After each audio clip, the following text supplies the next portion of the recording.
Pechanga Arena, San Diego. It's been 652 days, but we're back at last. The San Diego Sockers taking on Chihuahua Savage. It's the 2021-22 MASL home opener, and we welcome you to MASL TV on YouTube. Alongside Nate Alvarez, Craig Elston here. It's good to see you, my friend. Reunited, and it indeed feels so good to be back here in the grand old arena. Feels like we were just here, just yesterday.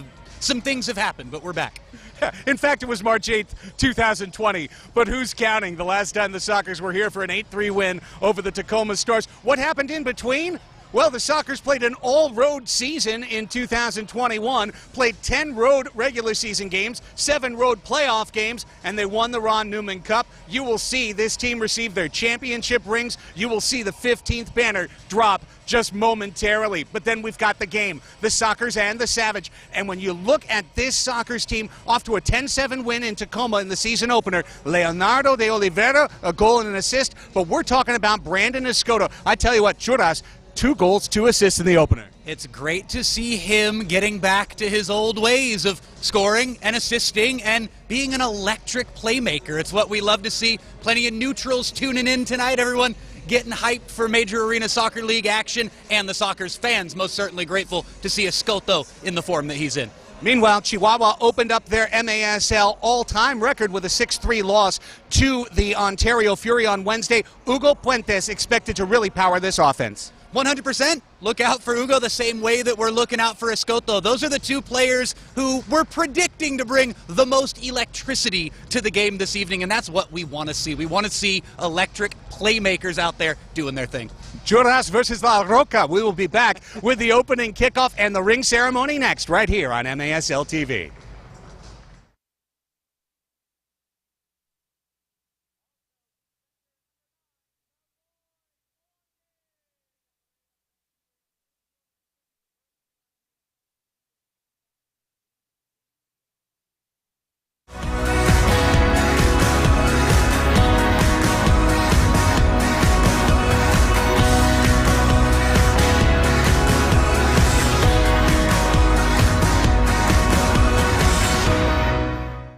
Here at Front Wave, our members are built different.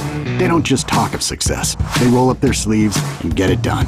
And with serious value on banking, lending, saving, planning, Front Wave is right there with you. So dream big. We got you.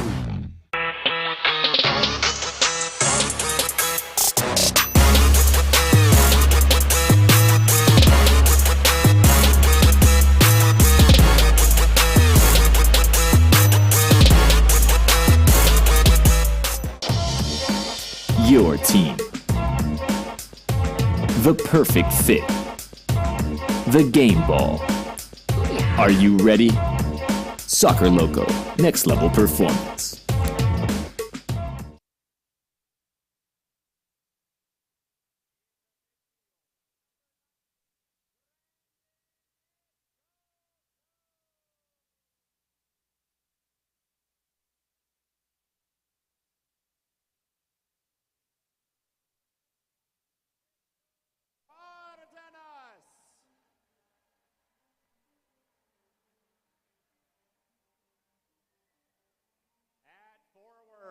Number 11, Leonardo de Oliveira. And the captain at forward, number 37, Craig Childs.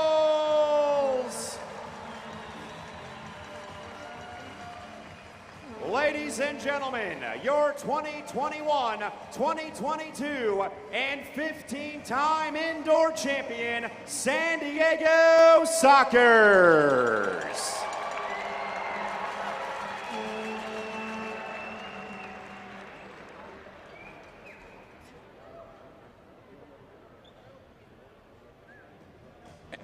And now, ladies and gentlemen, at this time, we ask that you please rise and kindly remove your caps.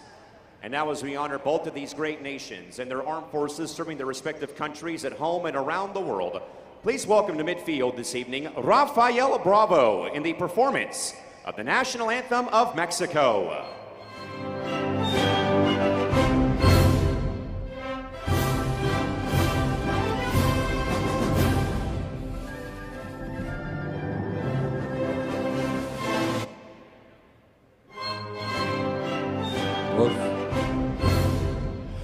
Mexicanos al grito de guerra, el acero a prestar y el bridón. Y en sus centros la tierra, al sonoro rugir del cañón. Y retiembla en sus centros la tierra, al sonoro rugir del cañón. Ciño patria tus sienes de oliva, de la paz del arcángel divino, que en el cielo tu eterno destino por el dedo de Dios se escribió. Mas yo osaré un extraño enemigo profanar con su planta tu suelo.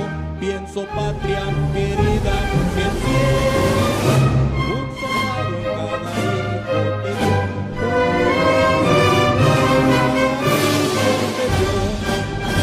Mexicanos al grito de guerra, el acero a prestar y el bridón. Y retiembla en sus centros la tierra, al sonoro rugir del cañón. Y retiembla en sus centros la tierra, al sonoro rugir del cañón. Once again, fans, that was Rafael Bravo with the national anthem of Mexico.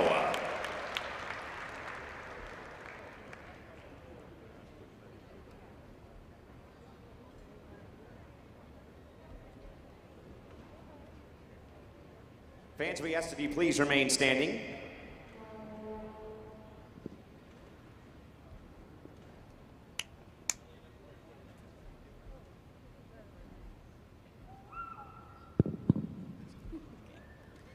Fans, we ask that you please remain standing. Now as we honor America and those defending our freedom at home and around the world, please welcome Lauren Lee as she presents the Star-Spangled Banner.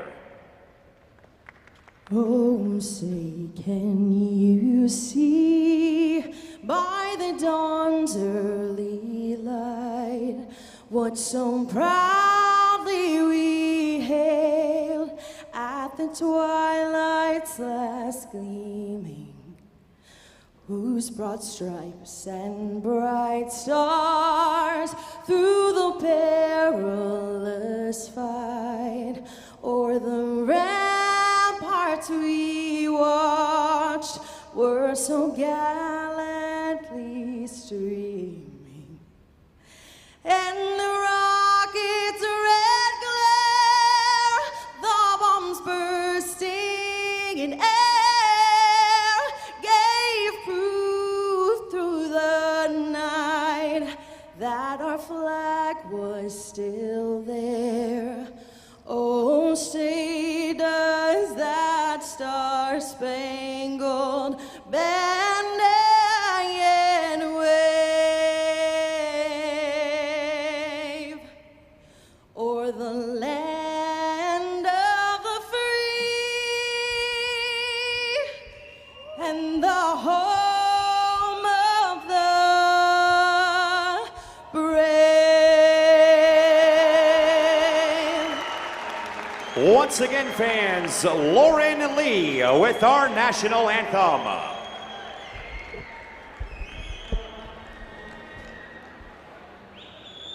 Soccers fans, you know that this evening is a very special night in the historic history of this organization.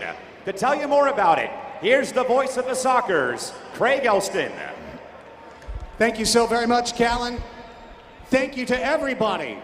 Welcome to opening night. It's been 652 days since the last time we gathered right here inside Pechanga Arena, San Diego for a San Diego Soccers home match. A lot has happened since then. We're going to describe a very important thing for this organization momentarily. The first thing I wanted to say, though, is a very special thank you to each and every one of you who are supporting this San Diego Soccers franchise today, December 19th, 2021. You, the supporters of this team, the folks who support this team, the staff, the players, the owner of this team, Phil Salvaggio. We are the defenders of a proud tradition in San Diego. the only professional team to bring this many championships to America's finest city. If this team ever goes away, that memory goes away.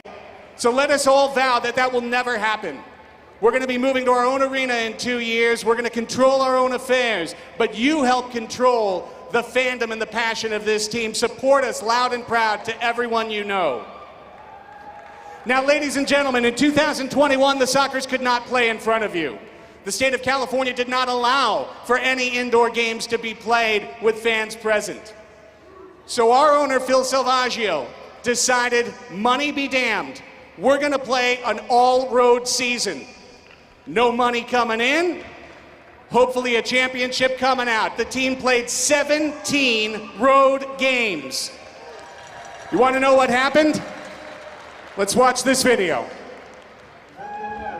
Toyota Arena, an all-road COVID-influenced 2021 season, now heads to the Ron Newman Cup playoffs for the beginning of the San Diego Sockers' run to what they hope will be an MASL championship. Leo in the corner, looking to cross. Ball deflected, goal! Tavoy Morgan! And he is a bull raging through Toyota Arena. We're gonna go to sudden death overtime. Here comes Cogs! What a save, Pardo! Ramos, he's got another look at it. Kicked away by Pardo again. It's Leo. He brings in Gutierrez. Christian Gutierrez in a goal! He scores! The Tijuanense is the hero tonight! Pollo! Oh, que golazo! Do or die. Shoot! Score! Christian Gutierrez! You have just sent the Sockers to Kansas City, Mo! Back to Gutierrez, a shoot shot, and a goal! The flag's up. It's a goal! San Diego wins in overtime! The Sockers have done it! They are in the Ron Newman Cup Finals! We are just moments away from Game 1 of the 2021 Ron Newman Cup Finals.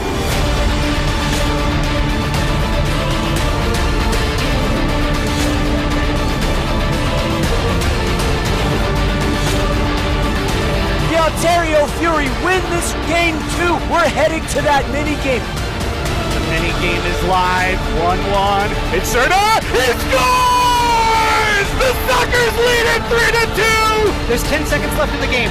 Shoots. Save. Pinzella kicking a loose ball. It's still loose. There's seconds left. It's in the air. It's off the frame. The game is over. The San Diego Sockers have been on the road the entire season, but mama, they're coming home with a cup in the suitcase! A 15th constellation added to the stars! The San Diego Sockers are MASL champions!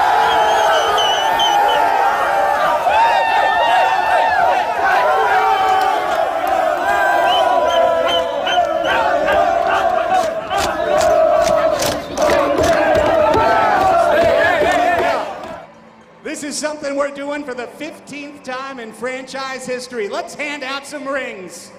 We begin with our owner, the man who makes this all possible, and our head coach, a 5-time champion, Phil Salvaggio, walking up with his father, the paterfamilias of the Sockers, Frank Salvaggio.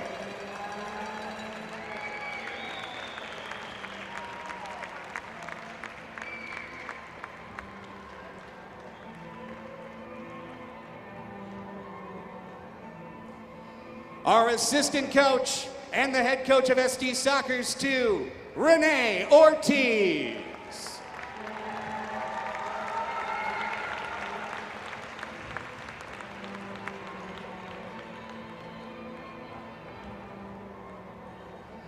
The assistant coach of the San Diego Sockers and director of player personnel, Cheeky Luna.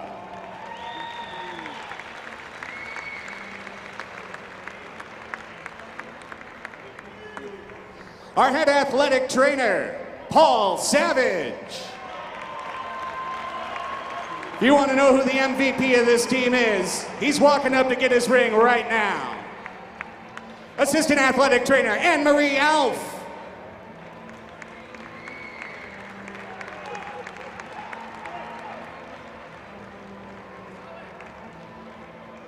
our inactive players not playing today.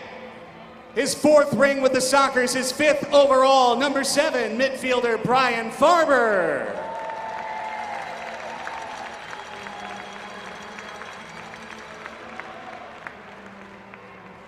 A 5-time Sockers champion, Jesus Zé Roberto.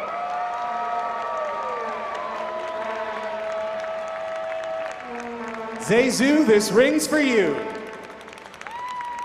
El Vaquero, a 3-time Sockers champion. Welcome back, Eduardo Velez.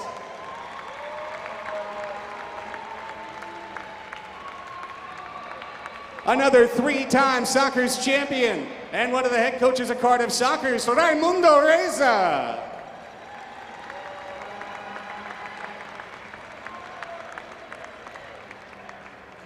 Up next, our defender who scored the cup-winning goal. He's not in the lineup today. He'll be in the lineup very soon. Number 29, Cesar Cerda.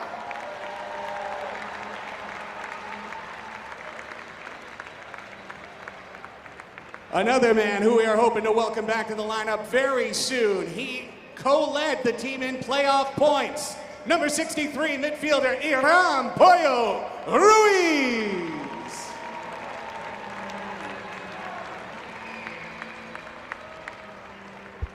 He was injured last season, but a big part of our franchise, and he's back to play this year. Welcome back, Luis Pee Wee Ortega.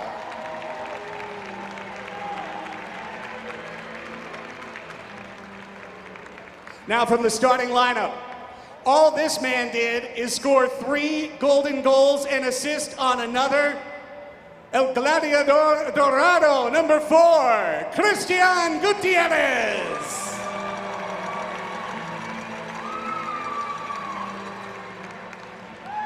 The defender who blocked the potential game-tying goal off the line in the final minute of the minigame, number 5, Guerrero Pino.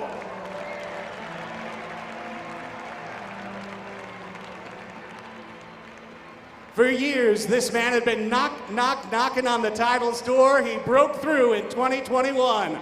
Number 6, defender Felipe Gonzalez.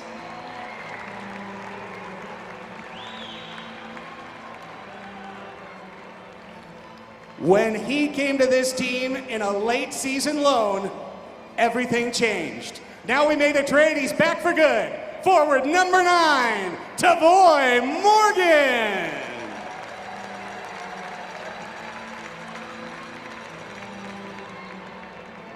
Folks, you are gonna love watching this man play. Let's bring up the Ron Newman Cup 2021 playoff MVP, midfielder number 11, Leonardo de Oliveira.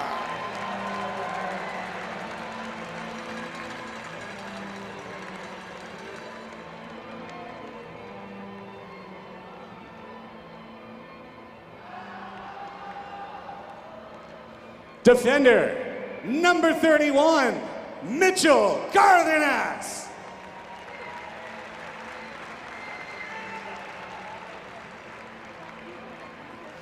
He was our regular season goals leader. He tied for the playoff lead in points scored. We call him Churras. The Tijuanense, number 19, Brendan Escoto.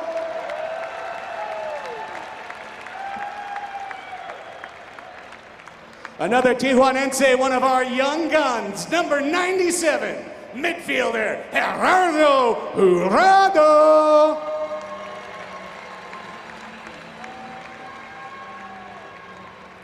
Let's bring up our captains.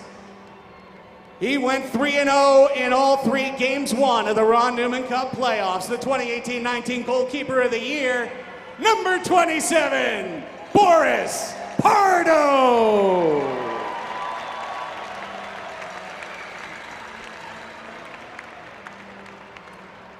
This man needs no introduction, but we'll give it to him anyway.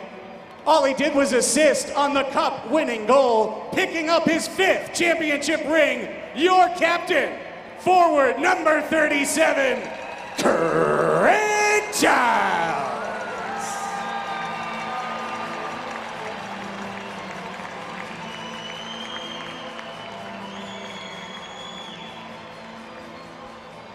We only have one thing left to do, ladies and gentlemen. 14 banners hang above. It's time to drop number 15. With our owner, Svil Salvaggio, with our captains, Craig Childs and Boris Pardo, please direct your attention to where the spotlight is on the eastern side of Pechanga Arena. Let's bring down that banner.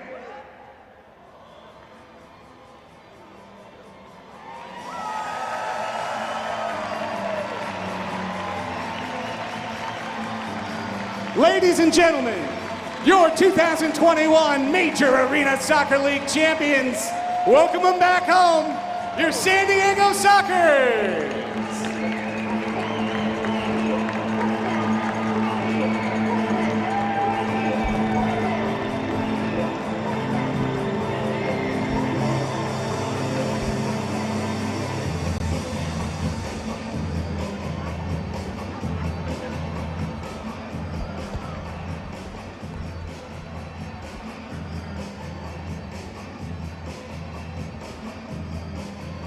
Nate Abarea back here with you in the grand old arena as the San Diego Sockers celebrate their 15th championship, the 2020-2021 Ron Newman Cup champions. And momentarily, we're going to send it down to the field and our own Melissa May get us all set and ready for the Sockers and the Chihuahua Savage.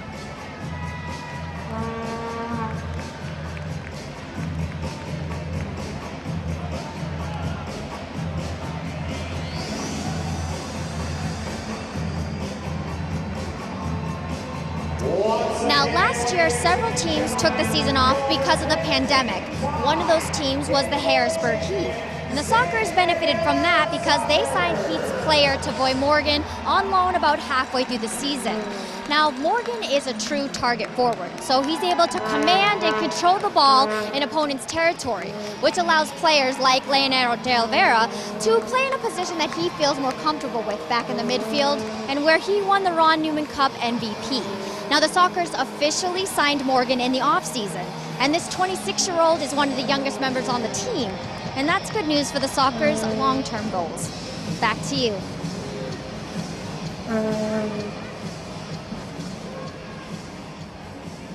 The San Diego Sockers, the new look debutantes, the MASL, Chihuahua Savage, ready to go toe-to-toe here on Ron Newman Field, Pechanga Arena, San Diego.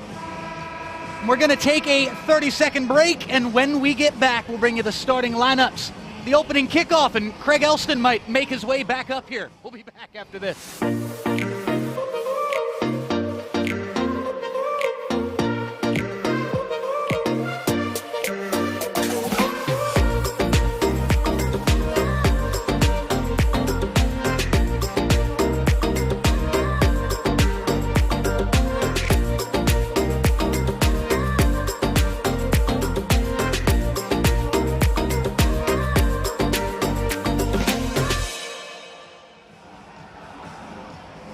My broadcast colleague and master of ceremonies as the Sockers celebrated their 5th championship in the unveiling, unraveling, fine unraveling of that 15th championship banner. I mean, epic I call stuff. it an unfurling. An unfurling. Yeah. An unfurling. Well, we're going to let it unravel now because I'm going to pass the mic over to the man who is catching his breath after climbing up to Rosette here at the Grand Old Arena. But a great job down on the pitch.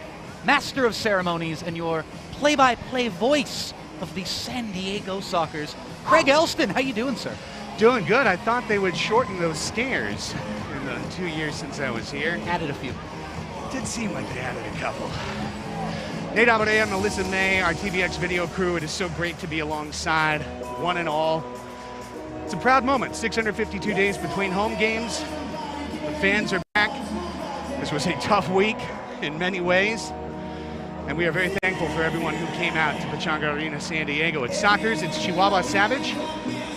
Antes del inicio de juego, me gustaría decir algo para todos nuestros amigos de la frontera que están mirando esta transmisión. Gracias. Dale gas, Craig Elston. Gracias para su paciencia con mi peor español. Queremos hacer un buen transmisión para ambos equipos. Y ahora disfruten el partido por Bueno, what's longer, the amount of days since we've been in here calling a game or your Duolingo streak? My goodness. Duolingo by 357. Duolingo with the lead. Congratulations.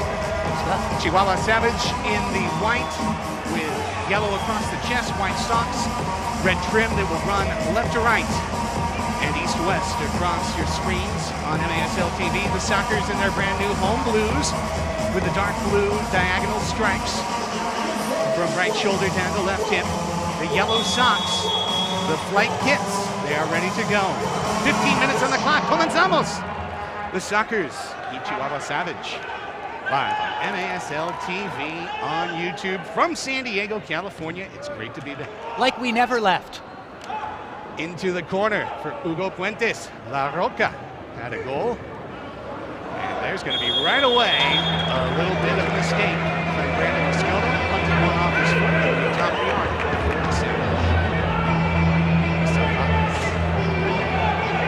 A couple of guys to keep your eye on, of course. Number 99, Quique Cañas, and the blonde to the left, Hugo Puentes. Macias is standing on the kick. Defensive clearance, first chance, 19 seconds in. Back up for Escalante, blocked by the wall. De Oliveira, Gutierrez, Gonzalez, Cárdenas, and Escoto. And now Rojo runs on as Gonzalez runs off and the ball floats out of play. We'd like to thank Flight, the official match ball of the MASL, designed and produced by Flight. Flight works closely with professionals and experts at the MASL to ensure the ideal standards for indoor soccer. Flight, challenge everything. Urado, a chance! Punched away by Munoz. Loose ball scramble. Urado in the corner, recovers for San Diego. Opening minute, opening quarter. Game 2 for both squads. Soccer's 1-0. A 10-7 win at Tacoma last Saturday. Earlier this week on Wednesday night at Ontario's Toyota Arena, a 6-3 win for the Fury over the Savage. We've got a whistle. Our officials presented by Capelli Kia Depina down on the floor with Shane Butler, our two on-field officials. Quick restart, it's Juras, Juras turns, one-handed save, Munoz. Brilliant save. Strong left hand. Now Leo scooped to the knee to Childs. Tried for the one-touch, second try, too high, open net. As Scotto missed it off the high netting. A little extra bit of sauce from Leo. The no look on that first time ball into Childs. Childs wanted to make a meal of it. Slightly undercooked. Here is Munoz. Ball squirts through. Luis Medrano shoots wide. Pardo guarding his net. Now it's Manuel Morales. Morales, wall pass. Pino easily deflected away. Christian Gutierrez will run on it. Gutierrez has the ball taken away from him. Battling is Arturo Valle. Morales out front. Nice move. Gonzalez, David Gonzalez, had a goal and an assist in the opener. Now Cañas. Here's Quique, wall pass. Pino chips it away. Enrique Quique Cañas, fans of Futbol Rapido will know that name well as the ball's wide. Cañas having starred for both Solis, where he scored 33 goals in 2019-20, and for Monterrey Flash as well. There's Escoto. And when you look at the breakdown of this roster, Nate, it's essentially a little less than half ex-Sonora Monterrey players playing for Chihuahua Savage. The other half coming from that Juarez M2 team that went undefeated a year ago and took the M2 championship. So you've got a mix of old and young, experienced and fast, coming together with Chihuahua Savage, a team that you should expect to improve all season long. And a few Chihuahua natives as well, too. I love seeing that. I love seeing guys repping for their hometown, or in this case, their home state, and not the least of which being Hugo Puentes, who we talked all about in the pregame. Pressure at the middle of the field. Puentes left it off for Flaco, Ryan Macias. Quick whistle, and let's take a look at a one-handed save to deny Escoto. What a strong left hand there. Terry Munoz.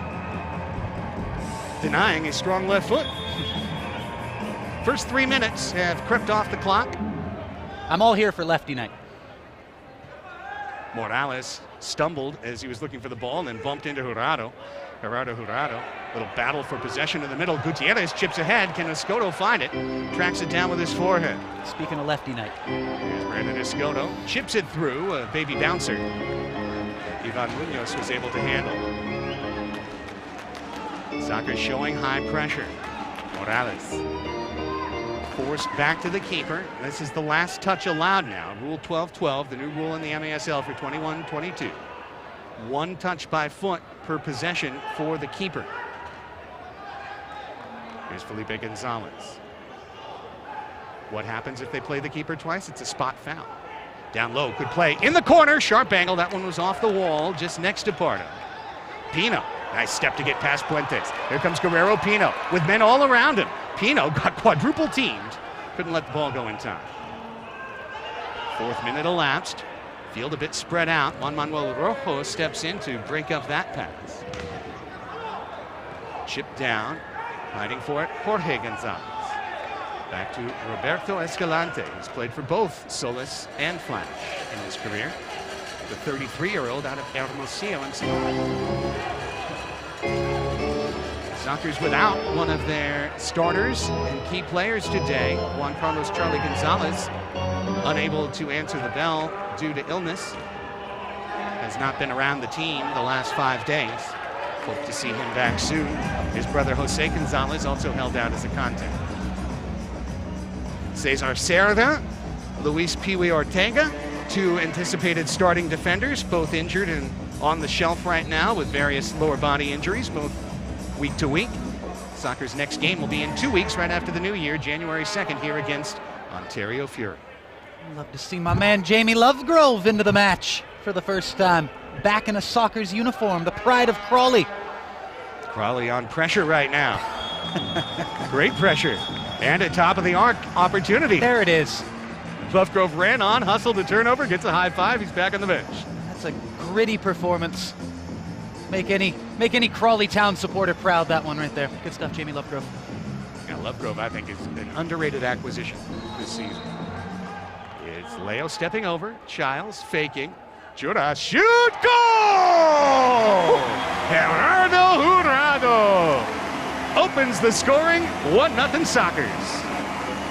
That was worked beautifully, and you must say, rather simply as well. Sometimes the simple play is also the prettiest. Easy pass to Jurado after the one run over from Leo. Hit that out. 1-0. First goal at home for the Sockers in the 21-22 season. And that was a peach. Second goal of the year, second goal in 2 games with the Tijuanense Gerardo Jurado, acquired by a trade right before we went into lockdown in 2020 from Turlock Cal Express, a team that moved down to M2 this season. San Diego Sockers have the 1-0 lead. Scored by number 97, Gerardo.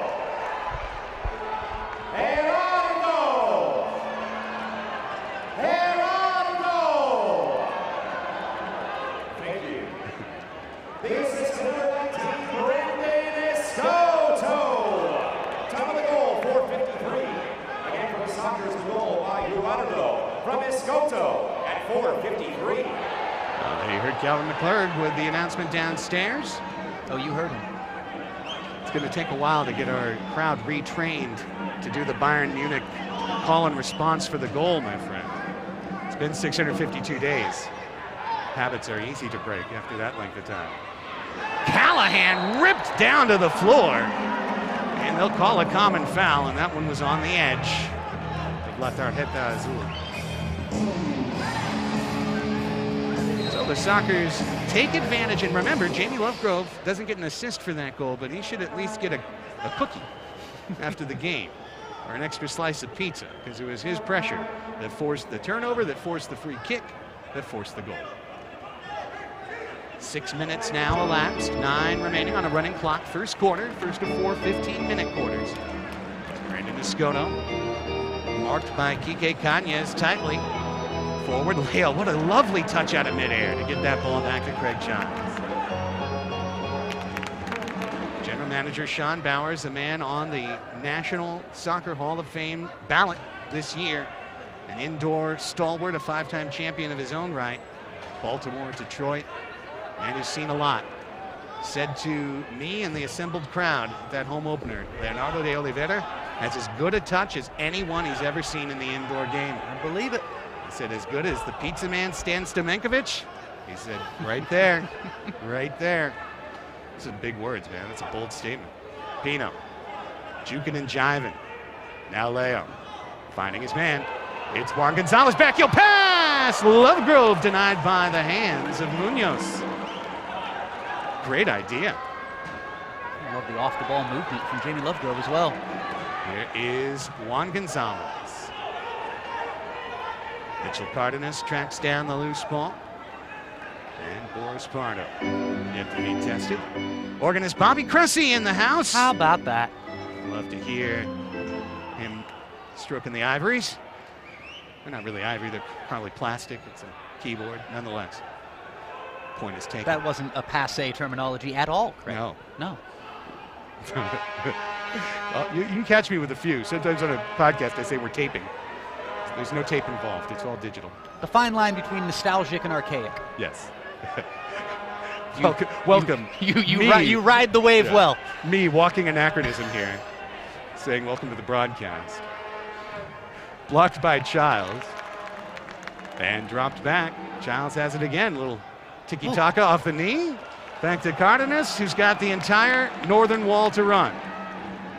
He will fire above everything and head on out as we head out to our first break of the show. 1-0, San Diego Sockers lead the Chihuahua Savage, presented by Kaiser Permanente San Diego. You're watching the San Diego Sockers on MASL TV. All right, yeah, thanks, for sure, I'll be there. Hey, wait, hold on, I'm running by the field right now. You're never gonna guess. Dude, Medina's here. I think he's training for a comeback to the Sockers. What are you talking about? Medina? He retired 2 years ago. He's too old, bro. Oh, dude. You're right, bro. He's too old. Okay, so that barbecue, yeah. Don't wait for the main. Call your Cairo today. Dr. Corey's office, how can we help you? I got this. Let's get him in. Okay, sounds good, Mr. Medina. We'll see you shortly. MASL Primetime is the home for the best highlights, interviews, and action from the MASL each week. Catch the latest episode each Friday on MASL TV as Alex Pastchevensky hosts this 30-minute deep dive into the Major Arena Soccer League. Subscribe now, never miss an episode. Subscribe to MASL TV. Sockers leading Chihuahua Savage 1-0, the home opener. Sockers' next match overall, Sunday, January 2nd, 5 p.m. when the Ontario Fury, last year's Ron Newman Cup runners-up, visit Pechanga Arena for the first time this season. It's Retro Night as we debut this season's retro kits, calling back to the start of the Sockers dynasty in the early 80s. Jerseys, including some with the names and numbers of the legends who wore them, will be available for sale only at the merchandise stand on the north side. In addition, you get to be ref for a night. All fans in attendance will receive a set of Sockers referee cards, courtesy of V Group. Get your tickets for Retro Night now. Go to sdsockers.com or call by phone 866-799-GOAL. What are these referee cards? I keep hearing about these things. Blue card, yellow card, red card. Oh my goodness. We're going to have, we always say there's thousands of refs in the stands. It'll be literally true this time. Gutierrez gets shouldered off the ball, crossing to the back post, and Rojo deflected it off his teammate Pino. Leo tried to scoop one out of there, could not do it. It's Puentes. La Roca now on the left wall. Puentes looking to free up that right foot. Great save by Pardo. Strong save, good form. First big test for Boris in this game. Rojo trying to outlet, knocked down by Medrano at midfield. Stumbling over the ball was Escoto, but Leo is there to clean things up. 6:08 to play first quarter. 1-0 Sockers. Gerardo Jurado on the free kick from Brandon Escoto. Pardo now looking for Tavoy Morgan. Immediately draws the double team before the ball went over his head into the corner. That's the level of respect to which you'll see opponents mark to void. And you talked about it when you were emceeing the pregame ceremony, how cool it's going to be for these Sockers fans to get to know Cleverway Morgan as a player and get to see him in the flesh right here at the Grand Old Arena. Fuentes gets one off, and now the rebound! Punch saved by Pardo. Talk about reaction, Nate. Medrano was set up at the free throw line. Good reaction. Boris a little fortunate that shot was put right at him as opposed to either side. Munoz had to step out and head the ball. Morgan between two, trying to kick it back to his teammate Felipe Gonzalez. Ridden off the ball by Jorge Gonzalez, no relation. On a different day, the Sockers can put 4 Gonzalezes into their lineup against 2 for Chihuahua. 2 sets of brothers on the Sockers side, unrelated here. That ball squirts back to number 23, Luis Quezada. It's a 4-2 win if we're playing Gonzalez. Correct. Okay, in the Gonzalez lead, the Sockers have the leg up. Good to know. They're sitting pretty in the Gonzalez. Mark it down if you're listening. Munoz under pressure. Gets across the red line, tried to dive to sell a foul. Keyed up and has seen it many times before. Now, trying to feed the back post was Escalante. Christian Gutierrez, well positioned. 4.5 to play in the first quarter. And the Sockers with that 1-goal lead. Alternating, exchanging on the run. Here's Flaco Macias stepping around, shooting, and crouching to scoop it up for Esparta. He did a better job creating the chance than he did taking the chance there. A lot of mustard on that shot. The identical twin of Felipe Gonzalez, back after a year in Turlock and a year off. Juan Gonzalez, number 77. Back to Guerrero Pino. It's a cool mix for the Sockers of familiar faces and a few new players for these fans to enjoy. Including Andy Reyes off the ball, punched out by Munoz. Morales, pressure in the corner. Andy Reyes, the ex-Fury in there. He's going to keep buzzing. Munoz just a blind punt out. And the Sockers are able to recapture the ball. It's Urrado. To the middle, Giles. Tried to leave it off for Juan Gonzalez. The route was slightly off. And thus the incompletion. Giles recovers the ball. Back to Urrado. Reyes in the corner. Season debut for Craig Childs. Urrado. Lovely step over. Got past his man. Comes in hard off the glass over the head of the 5'4" Reyes. Whizzing past the dome. Reyes, a proud papa. The Reyes family just gave birth 2 weeks ago. Saw him at training Wednesday. He said a lot of sleepless nights. I said, welcome to the club. Yeah. Lot more to come. Yeah. What's he, 2 weeks in? Yeah. A lot more to come. Just wait till he turns 16 and gets a driver's license. Try sleeping then. Here's Escoto in the corner. 2:45 to play in the first quarter. Back. Handled a hot ball by Mitchell Cardenas. Felipe Gonzalez works the middle. There's Giles trying to turn to shoot. Blocked and out of play. Off of Adrian Miller. Should be a corner kick. As we take a look at goalkeepers doing good work. Goalkeepers union full effect in this. First well, actually, the opposite of such, unfortunately, there. We'll get to that later. We'll get to the saves a little later. And I mean, not a whole lot that Munoz could really have done. It was whizzed past him off the right foot of Urrado on a well-worked free kick that had defenders moving laterally.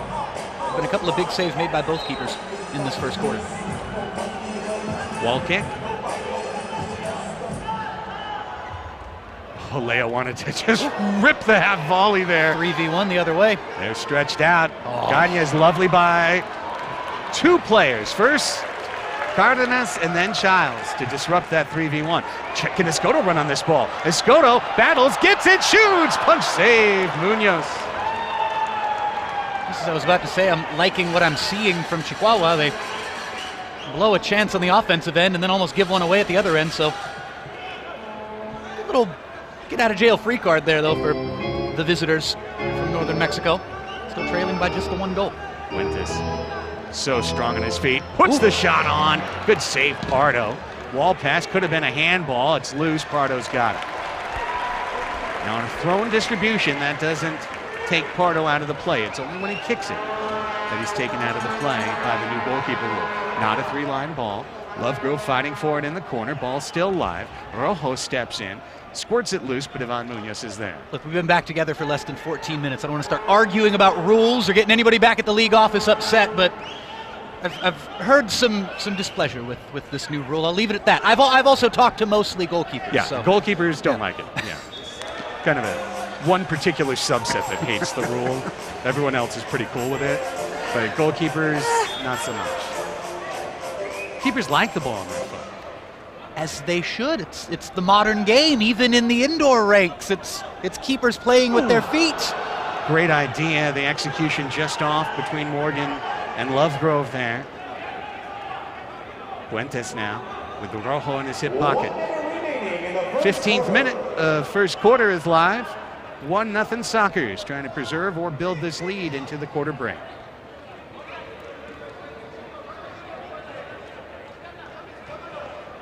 Valle with 45 seconds left out near center circle. Looking for someone to take the wall. Fuentes was well guarded, so he'll go the other direction. Chihuahua stalling off the clock here. Down to 30 seconds now. Flaco on the left side, working on Leo. Brian Macias. Flaco stop and start, give and go. Sends it back out. Long shot over everything. 18 seconds. Chance for a throw out for Boris Pardo late. We're going to whip it out to Jamie Lovegrove. 15 seconds to play in the quarter. Lovegrove with the burst. Puts it toward. Deflected. Loose in the corner. There's Childs off the bar! And no goal. No goal as diving in from the far post.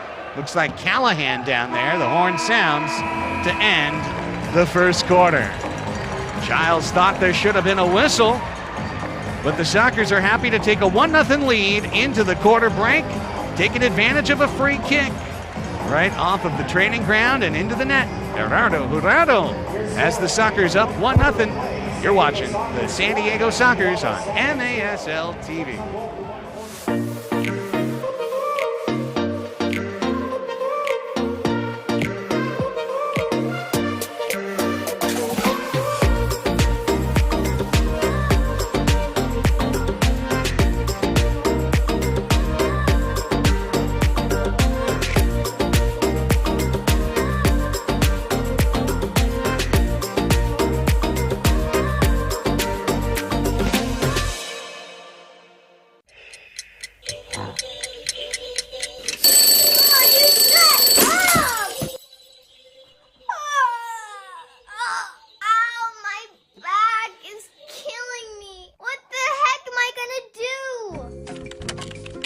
Don't wait for the pain. Call your Cairo today. Dr. Corey's office, how can we help you? Oh, thank you, Dr. Corey. I feel much better now. Friggin' Santa.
San Diego Sockers leading Chihuahua Savage 1-0. The second of two matches played on this floor, Pechanga Arena, San Diego. Nate Abatea, how about the M2 report? Yeah, we were there. I was there. I was on the call. It was a fun game. It was entertaining. I enjoyed what I saw actually from both sides. Ontario, too, giving a real good effort. Sockers pulled away late. It was a 6-5 scoreline at one point in that third quarter, and the Ontario bench was pounding the boards and had the good vibes going, all the momentum on their side. Great performance late in that third quarter and into the fourth from the Sockers, and in particular from the absolute man of the match. That was Ismael Rojo, who scored a goal from behind the halfway line and then added another. I'm trying to double check if he had a hat trick or 4. Definitely a hat trick for Rojo in that game, but yeah, big win for Sockers too, and I'm excited to call a handful more of those games before the season's over. Love the double header action. It was great seeing a few fans in the building as well. A lot of family and friends of players here taking that game in, and had a good little environment for what is, for all intents and purposes, a reserve league game, but great energy from both teams and good respect. It had a little flavor of that Ontario Sockers rivalry at the senior team level, and it was good to see that on display in that MASL 2 encounter, and congrats to the Sockers 2 for that big 11-6 victory. Ball back in play. Teams have switched sides. Sockers now running left to right across your screen. Chihuahua right to left. Gerardo Jurado with the game's only goal. Scored at 4:53 of the first quarter. It's Cárdenas to Jurado. Hand in the face there. Waved off. Flaco Macias. Back to the keeper. Jurado gave one back. Munoz. Loose. They call it a wash. Don't call one, don't call the other. Nothing happened. No problem. Chihuahua probing. Looking for an opportunity to get the ball low. Macias calling for it in the corner. Ooh. That one just missed. Joint of post and crossbar. Ahead, looking for Escoto. Turns out of the double team. Munoz has to rush it up. Great read from Munoz there. Trying to send in Cárdenas. With a step, Gonzalez coming in, deflected away. Now punched loose for a moment by Macias. Pardo not happy with attention there. He'll wing it out. Easily chipped back by the head of Escalante. Liking what I'm seeing, just plain old skill-wise from this Chihuahua team. We want to see entertainment. We want to see good soccer, good skill on the ball. And you're not just seeing a team pack it in and try to defend and out-tough the Sockers. No, this Chihuahua team's got some ball players, I'll tell you what. The steal by Leo. On the run. Leo tried to feed Felipe. Felipe got it. He's got a double team. He's dropped. Whistle sounds. Free kick coming. It's a close one.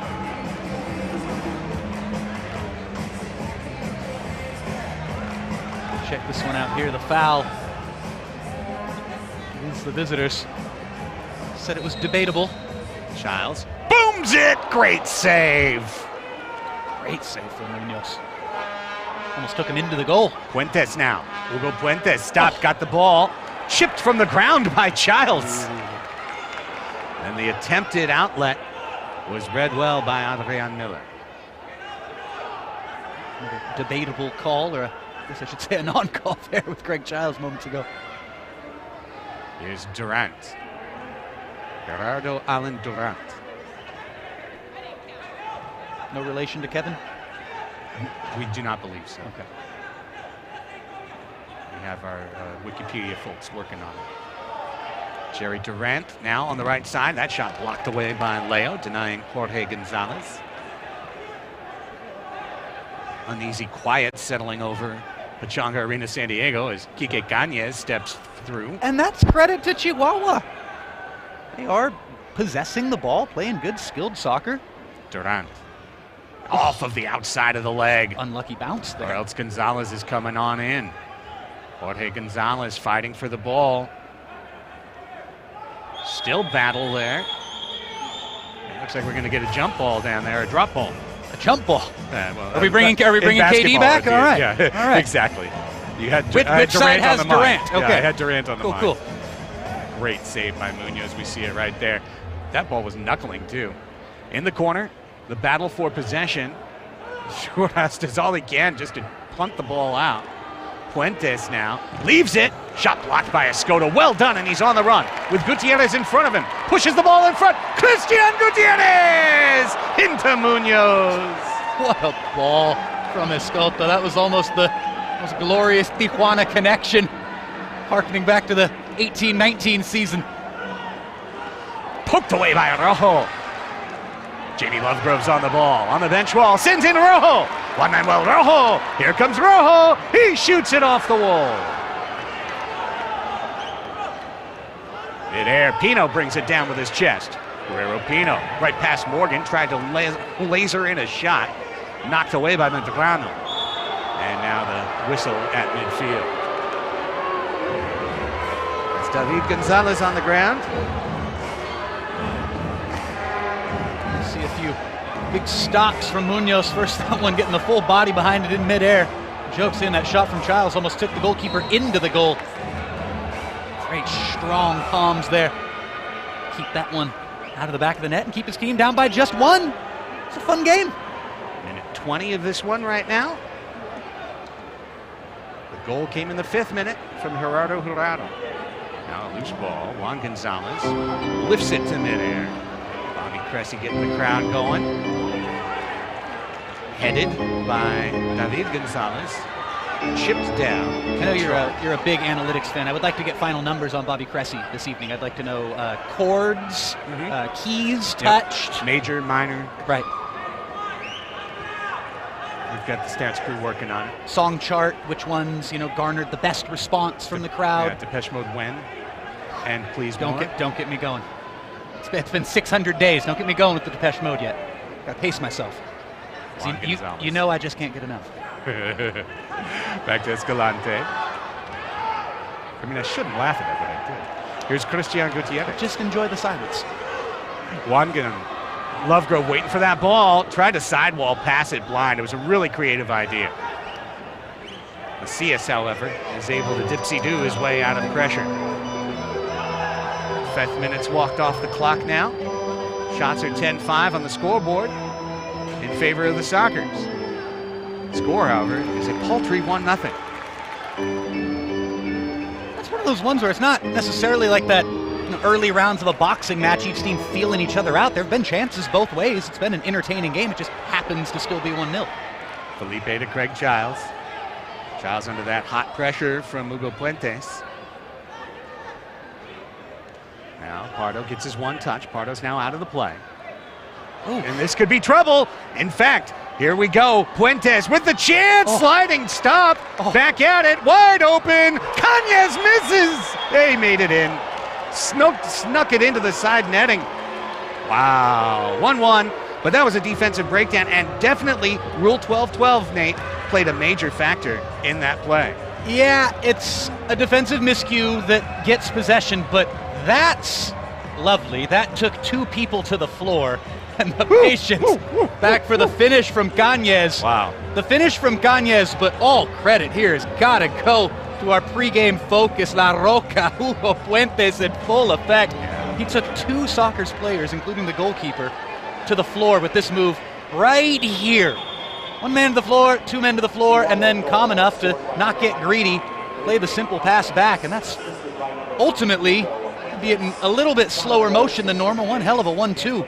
Right there between number 9 and number 9-9. Cañas from Puentes, his second of the year at 5:58 of the second quarter. 1-1 our score.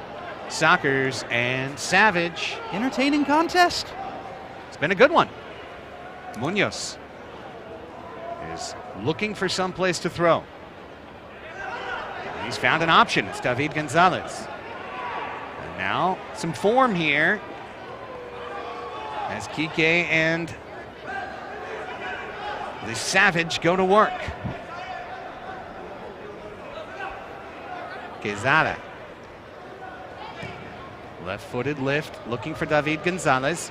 Chests it down in the corner, arms windmilling wildly.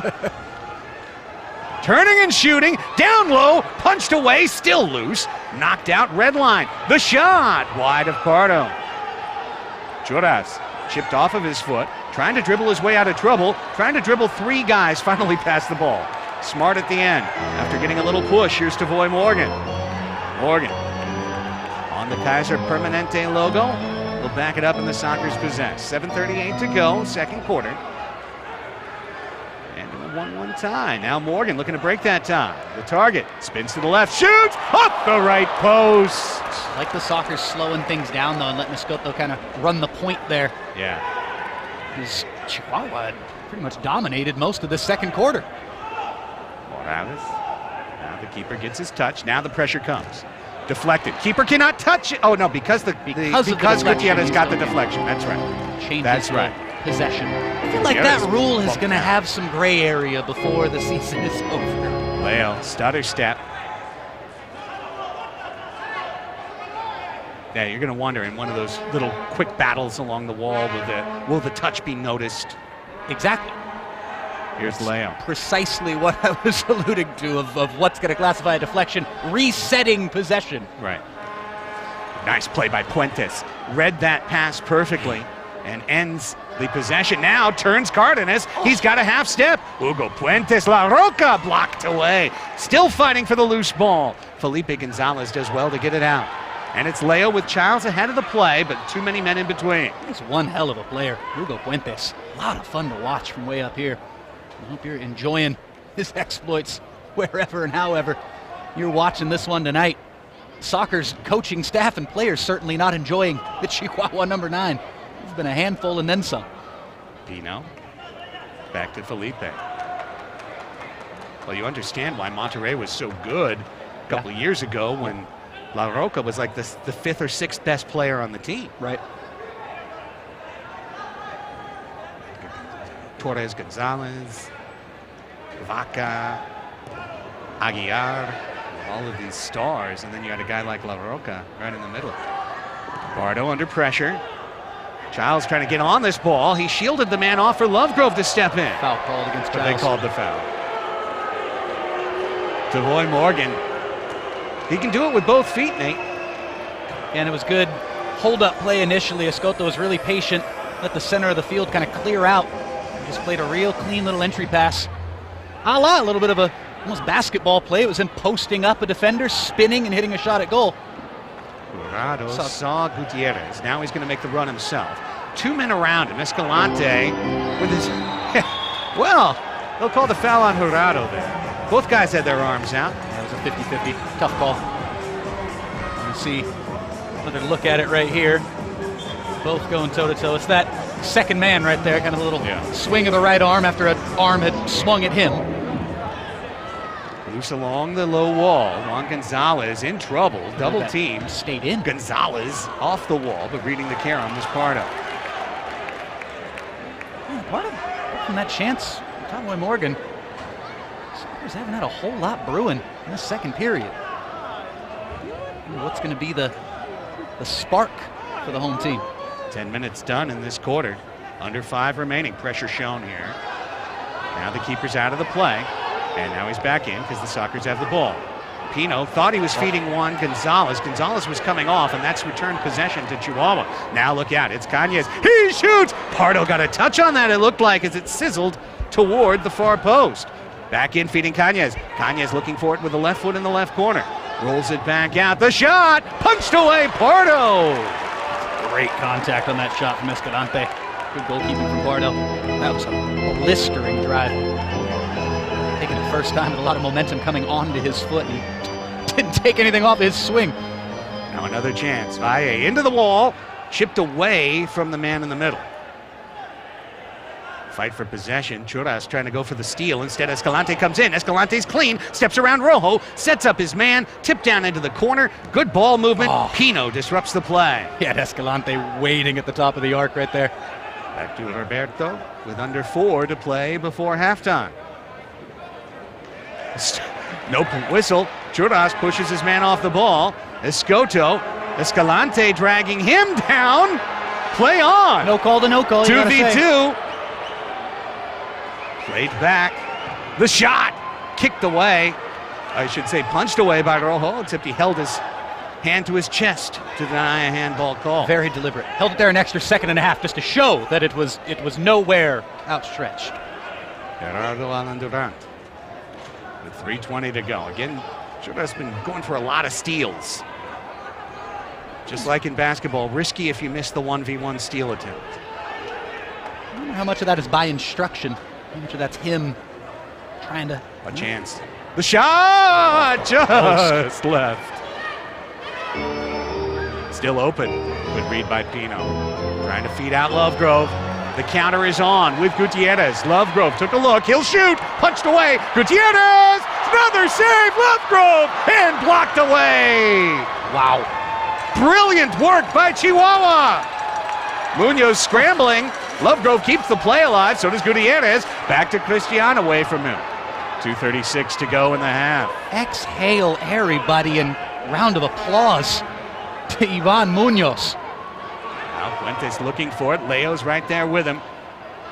Leonardo de Oliveira sent it up the northern wall. Some people might want Lovegrove to play that center to Gutierrez. I don't mind Lovegrove taking the shot because he took it far post and created a rebound. It was just an incredible second save to prevent Gutierrez from scoring for San Diego. Munoz, top of his game. Jorge Gonzalez, too high and over the glass. That'll lead us to the officials' timeout for the second quarter. 2:08 left to play in the half. Ivan Terry Munoz. So right here, you're thinking maybe play it center, but essentially you get as good as a cross right there. Oh, what with the a rebound, save. with Lovegrove taking that initial shot far post, and the rebound setting up for Gutierrez, and my goodness, what a second save that was. The first one, not too shabby either. We'll be right back on MASL TV.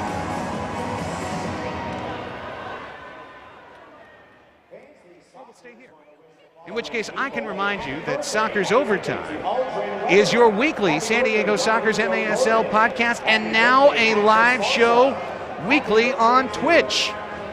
Subscribe to the San Diego Soccer's channel, twitch.tv/San Diego Soccer's, and join Jerry Jimenez and myself every Tuesday at 5 o'clock Pacific time as we go on live, recapping previous matches, bringing on live Soccer's guests to the show, taking your questions live in the feed, and previewing the next match. Soccer's Overtime. Subscribe for free in your phone's podcast catcher, whether you've got an Android or an iPhone. Better yet, subscribe to our Twitch channel and join us live Tuesdays at 5. Soccer's Overtime, presented proudly by Three Punk Ales Brewing Company in Chula Vista, California. Shout out Steve Garcia. I'm a fan of the podcast. I'm an even bigger fan of the brewery.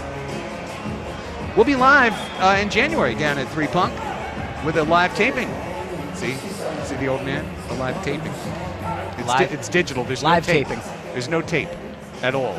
You bring scissors to cut it and everything? I do. Yeah, cool. That little blue tape. Oh yeah. The little fine blue tape you use on the reel-to-reel. Now we're talking about my life as a 90s radio producer. I was going to ask if you still use a dark room for your photography, kind of editing scissors you're using for your video and for your recorded audio. Folks at TVX Video putting all these gold calls on cart. Label the cart. You don't want to mislabel or unlabel the cart. You gotta label the cart. Gotta label the cart. Or else kids. you just erase the cart. Kids, you don't label the cart. Kids, if you're listening, if you learn one thing, you gotta label your carts. You really do. All you kids in 1989, you gotta label the cart. It's so true. 2 minutes remaining in the second quarter right now. We're getting ready for retro night early. Here's Escoto. And that one too hard off of his ankle. But they said, I believe, no, okay. The call does come along the wall. Choras thought it was last touched by our friends from Chihuahua. That was probably aspirational thinking on Brandon Escoto's part.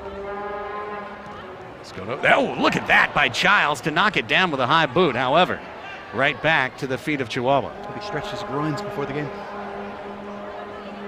I mean, yeah, I couldn't do that no matter what. 2018 media game, or whatever year that was. Yeah, I didn't stretch like that. 1989? I can't remember. That's how my legs felt. Okay. What a fight along the wall. And then Pardo's in trouble, and Puentes miskicked with a half-open net. I mean, it was just a fraction of a second that did him in there. If he gets in there just a second earlier, he catches the bounce cleaner right as it's coming off the turf. It just came up on him. Man, definitely player of the first half has been Hugo Puentes. We spotlighted him for a reason. Morgan brought to his knees. Morgan held. Morgan pulled down. Officials have decided this is a non-penalty half. Juras pulled. Play on. He decided that was more of a dive to Chiadepina. And avoiding a handball, Gonzalez there. Final minute 30 is live. Leo lost the touch. Beat two players, but got beat by himself in the end of it. Macias rolls it wide. Rojo heads away from David Gonzalez. Cristian Gutierrez. Now Juan Manuel Rojo, 45 seconds to go before halftime. At halftime, we will bring you an excerpt from this week's Soccer's Overtime show live on Twitch when Juan Carlos Charlie Gonzalez was our guest. Jonas off the wall, headed, off the frame, almost an own goal by Valle. Just what he planned. Calm defending, cool, calm, and collected. Giles on the pressure. The one touch for Munoz, but he's got space to come across the red line and serve the ball deep. Ooh. However, now he was across the red, so it won't be defensive clear, but we'll also, coming up, seek to hear some words from head coach Phil Salvaggio as he leaves the floor. Again, we'll bring you that Soccer's Overtime interview excerpt, some highlights, and then Nate will have the call of the third quarter. But let's see if there's a goal first. 10 seconds. Could easily happen with this guy involved. Child serving off the crossbar. What a save. He got a touch to it before it hit. That was going in. What a try. 100% going in. Craig Giles almost with an audacious lobbed effort to the far post. And Munoz, I said Fuentes has been the man of the match in this first half for both sides. You can make a case that the Chihuahua goalie, as he just got the right paw to it. I saw it in real time. That was even better in slow-mo.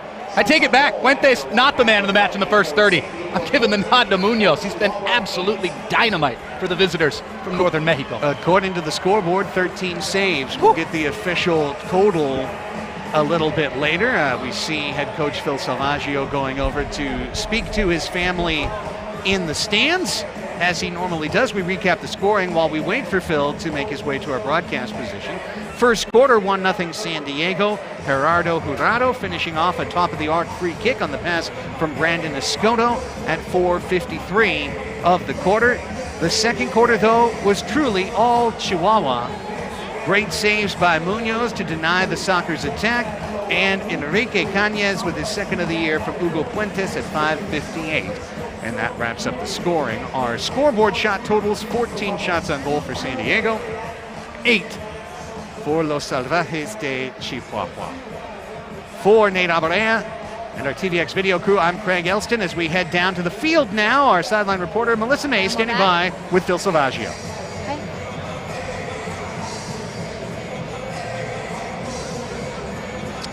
All right, Coach, before we get into the game, just wanted to get your thoughts on how you felt about having your father, Frank, not only walk out with you for the first time for this home game, but also handing out the championship rings.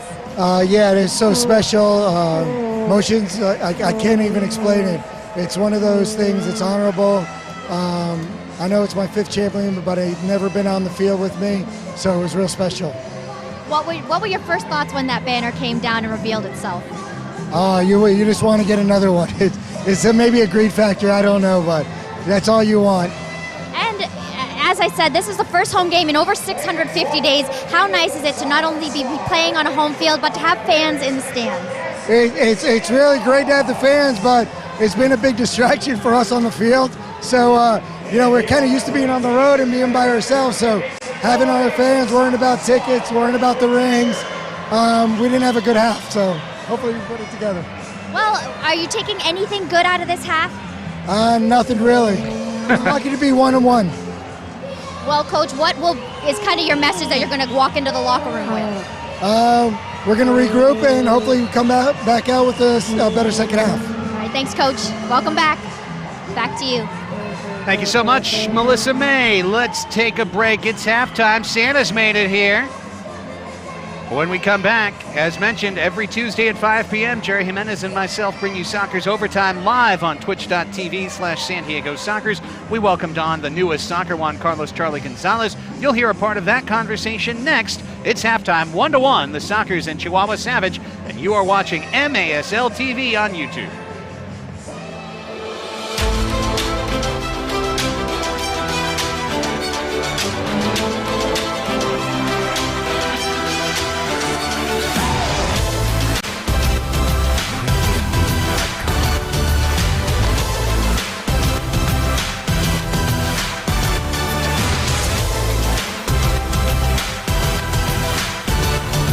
Thanks, for sure, I'll be there. Hey, wait, hold on. I'm running by the field right now. You're never gonna guess. Dude, Medina's here. I think he's training for a comeback to the Sockers. What are you talking about? Medina? He retired 2 years ago. He's too old, bro. Oh, dude. You're right, bro. He's too old. Okay, so that barbecue, yeah. Don't wait for the pain. Call your Cairo today. Dr. Corey's office, how can we help you? I got this. Let's get him in. Okay, sounds good, Mr. Medina. We'll see you shortly. Here at Front Wave, our members are built different. They don't just talk of success. They roll up their sleeves and get it done. And with serious value on banking, lending, saving, planning, Front Wave is right there with you. So dream big. We got you.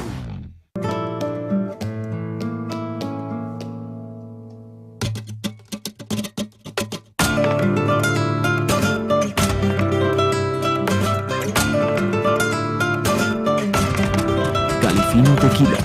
Treat yourself to the fino things in life.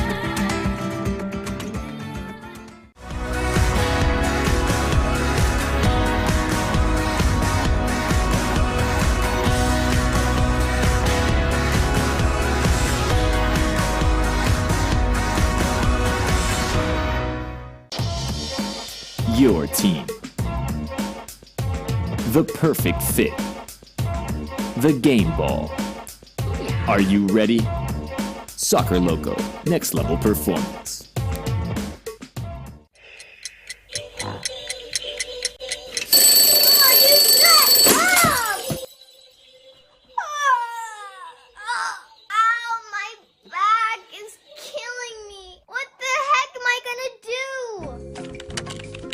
Don't wait for the pain. Call your Cairo today.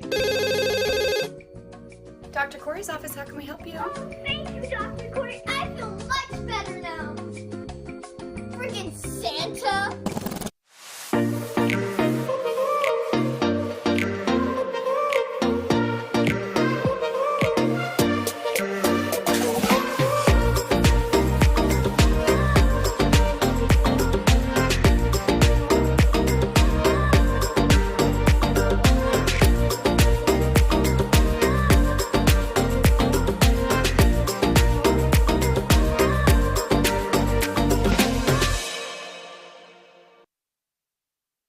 Let's welcome him in right now because waiting in the green room, so to speak, in the wings, we'd like to welcome onto the show one of the newest San Diego Sockers who came out with a banger of a debut, 2 goals, 2 assists, teaming up with Brandon Niscoto, as we mentioned, each assisting on the other's goal 3 different times in the second half. Here he is, Charlie Gonzalez, Juan Carlos Charlie Gonzalez, joining us live on Twitch on Soccer's Overtime.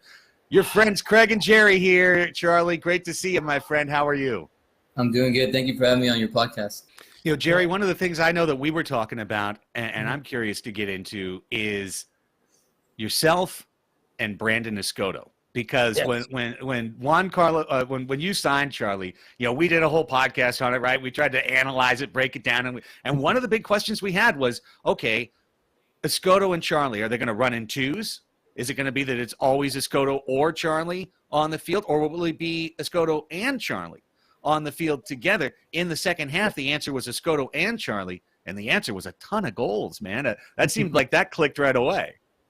Yeah, I mean, you know, Brandon, you know, he's a really fast player. He's, you know, probably top 3 dribblers in the league. You know, I played against this guy, you know, every year.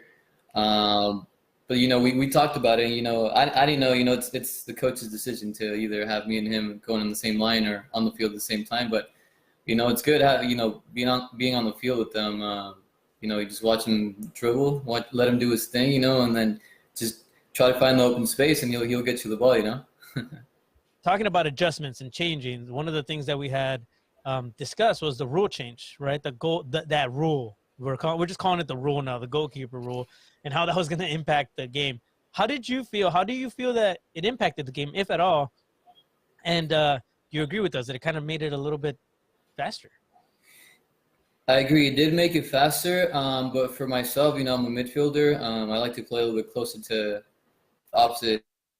I don't really think it had much impact on me. You know, I like to receive the ball and try to look to go forward every single time.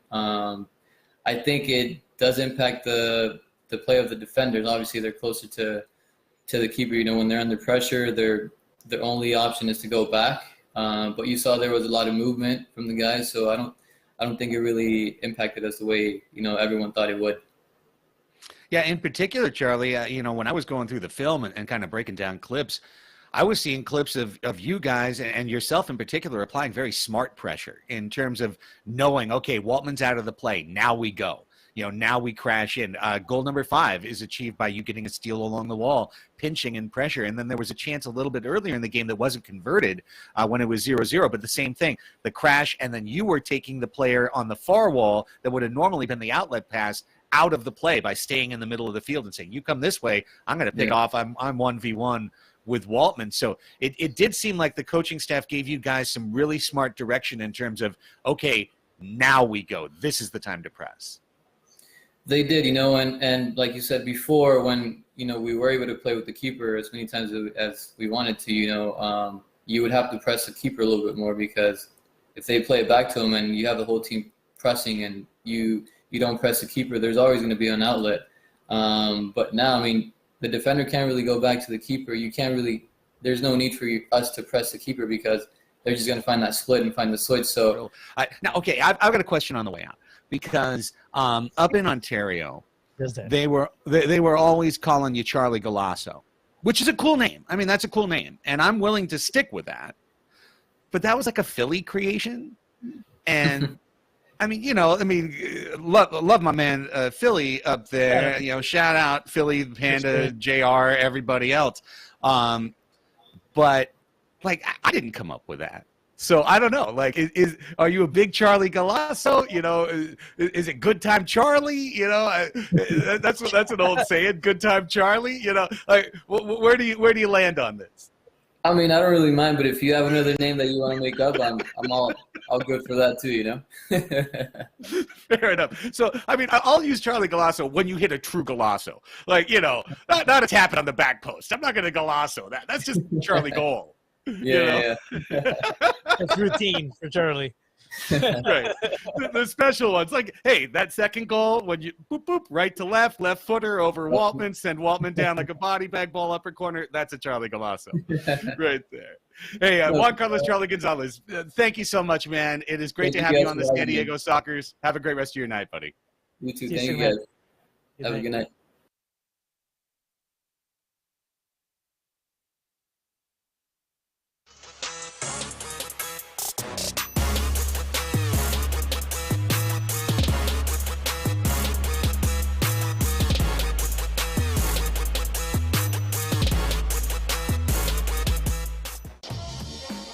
Your team. The perfect fit. The game ball. Are you ready? Soccer Loco. Next level performance.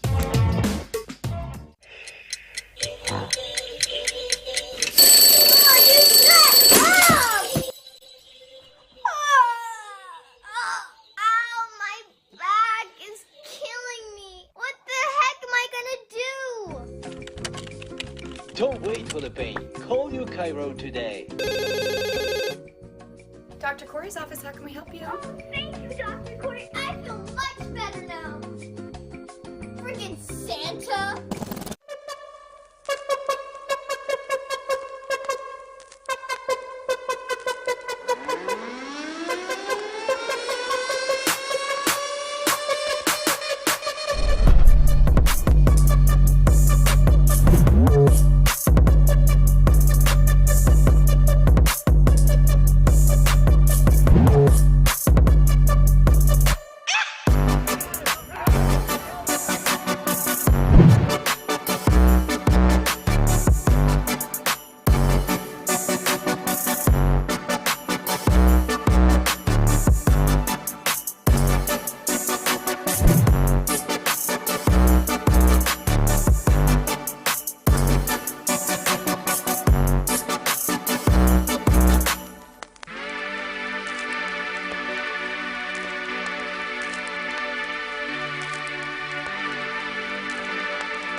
Getting ready for the start of the third quarter here, Pechanga Arena, San Diego, in America's finest city, San Diego, California. Craig Elston, Nate Abaria, Melissa May, and our TVX video crew back with you. San Diego Soccer's Chihuahua Savage, first ever meeting between these two franchises, and for the Savage, just their second ever MASL contest. 30 minutes decided absolutely nothing as we are tied 1-1. Let's give you a look at our first half highlights from this one, and really the story of the first half. Ivan Terry Munoz in net with 12 saves. This is the one he didn't stop. Gerardo Jurado with a roof shot on the free kick. The run over, the fake, Churras to Jurado. And it was a 1-0 score. The back heel attempt, and Munoz really just denying the Sockers left and right. Boris Pardo equally strong in the first half. The one goal that came, as we see here, Brandon Escoto stopped by a punch shot by Ivan Munoz. Jamie Lovegrove, who created several chances in the first half. Childs just high off the Kaiser Permanente logo, and then a scramble at the far post where the ball stayed out. Childs, and another great save by Munoz, reacting through the wall. And here's Christian Gutierrez. Couldn't put that one to either side of the keeper. The goal comes here. Puentes back to Quique Cañez, and Enrique knows what to do from there, hitting the upper left corner of the net to make it a 1-1 score. Hugo Puentes had a tremendous game as a field player for the Savage, generating chances. Cañez, the veteran, finishes it off.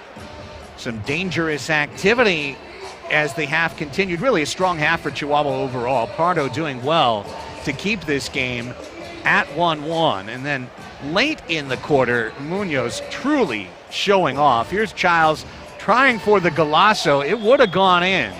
Save the leaping touch for Ivan Terry Munoz. First half official stats. Sockers outshoot Chihuahua 14-10.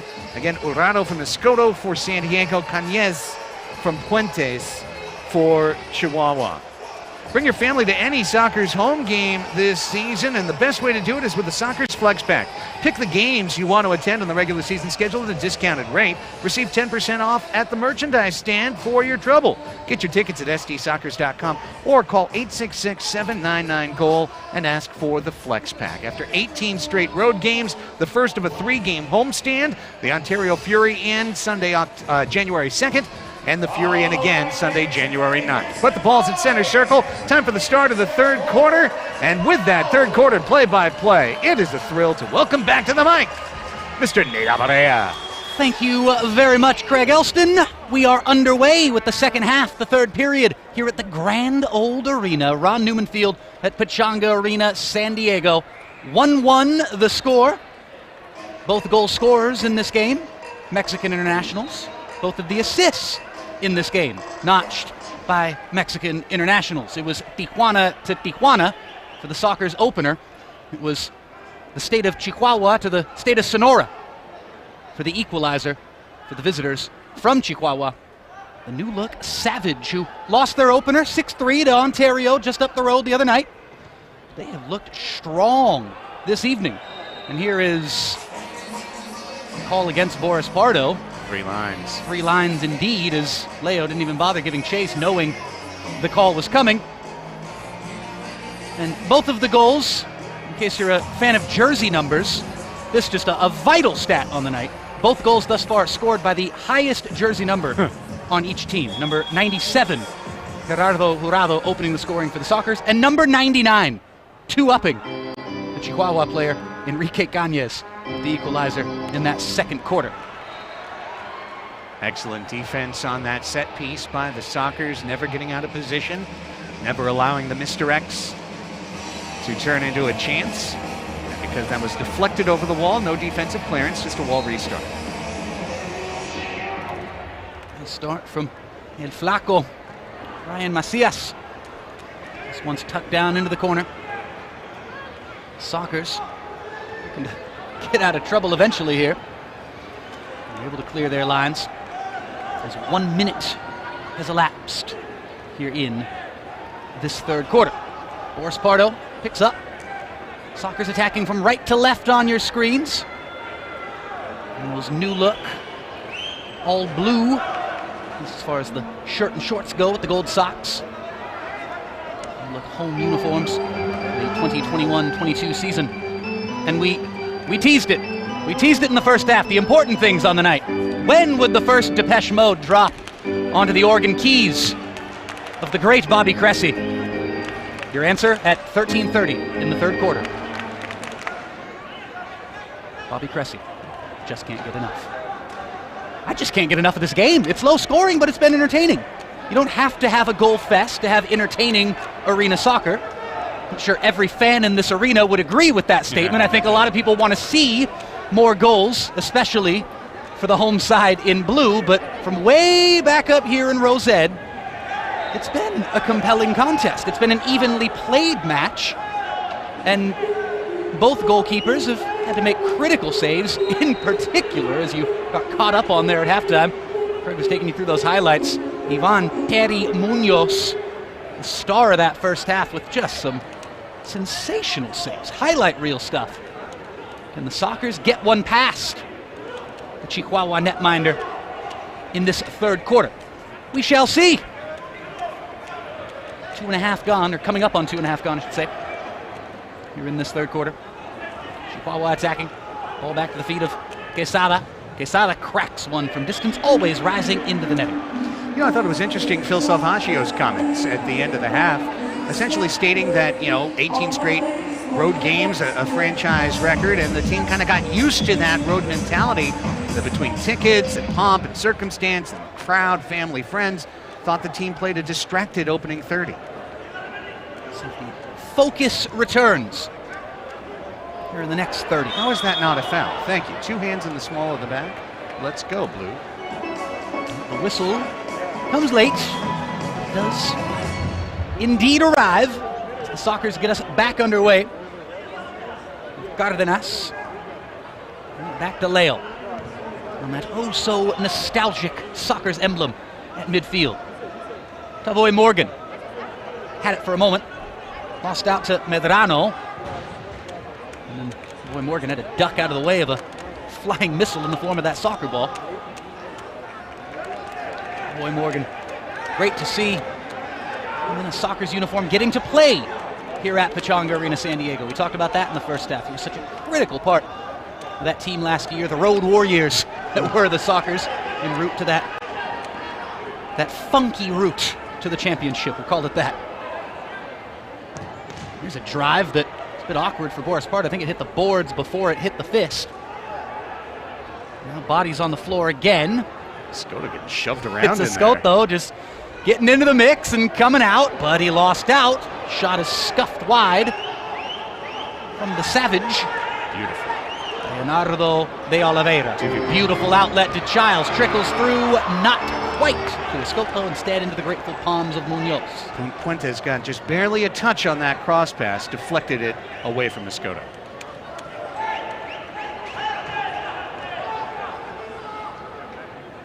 The Sockers were primarily in 2021, Nate, as this ball is kicked away by Munoz under pressure, a defensive team. And let's see if they can let that defense turn to offense. Here comes Macias. Macias holds up to get by Lovegrove. Lovely little layoff, and it's off the underside of the crossbar. Wow. And the Sockers breathe a sigh of relief as they were almost trailing. No foul on the knock against Lovegrove. Play on. Oh, and that shot is just high. Game getting a little bit more physical as the seconds elapse. And physical both ways. 10:20 remaining in the third quarter. Waiting at the point, calling for it is Escalante. The former Sonora and former Monterrey players. Linchpin back there, Roberto Escalante. Here he is nearing the center emblem, San Diego Sockers. Channeling back to 1978, when it all began. A big night of history for the Sockers this evening, as that banner was unfurled shortly before kickoff. The 15th championship banner, after a beautiful pregame ceremony, fittingly on the field known as Ron Newman Field. Nice defense by Jurado there. In good shape from the Sockers here as well. Give it anything easy. to the visitors from Chihuahua. Here's the offensive star for the visitors, Hugo Puentes. Eventually Puentes is whistled for the foul and actually shares a little laugh with Jurado, who helps to his feet. Jurado jogs off to the bench. Morgan back in the game. On cue, on the ball. Tavoy Morgan. Good save by Munoz. Again, one of the first times that Tavoy has been able to touch the ball in this game without an instant double team. And he got a good shot away. Morgan really only had one big opportunity in that first half. That classic kind of post-up play. On the ball out of the air. Similar stuff right there. Good for outdoor big field soccer. You'd think that classic number 9 play, as it's always been known, and I love that he wears the number 9 on his back, even on the arena pitch, even in the smaller landscape here. Brilliant hold-up play is that target forward. Childs calling for the ball. It's going to go the other way. It's a position that Craig Childs has played to some success over the years, that classic target forward position. Here he is on the hold-up play. Tried for the layoff. It was just a little bit behind, a little bit slow there. And Chihuahua have a chance to counter. Spin. Unfortunate bounce. I'll say this about the game. It's been very consistently non-whistled. Meaning this is a physical game, and I think we will need to see a severed artery for a card to come in. It's one of those games.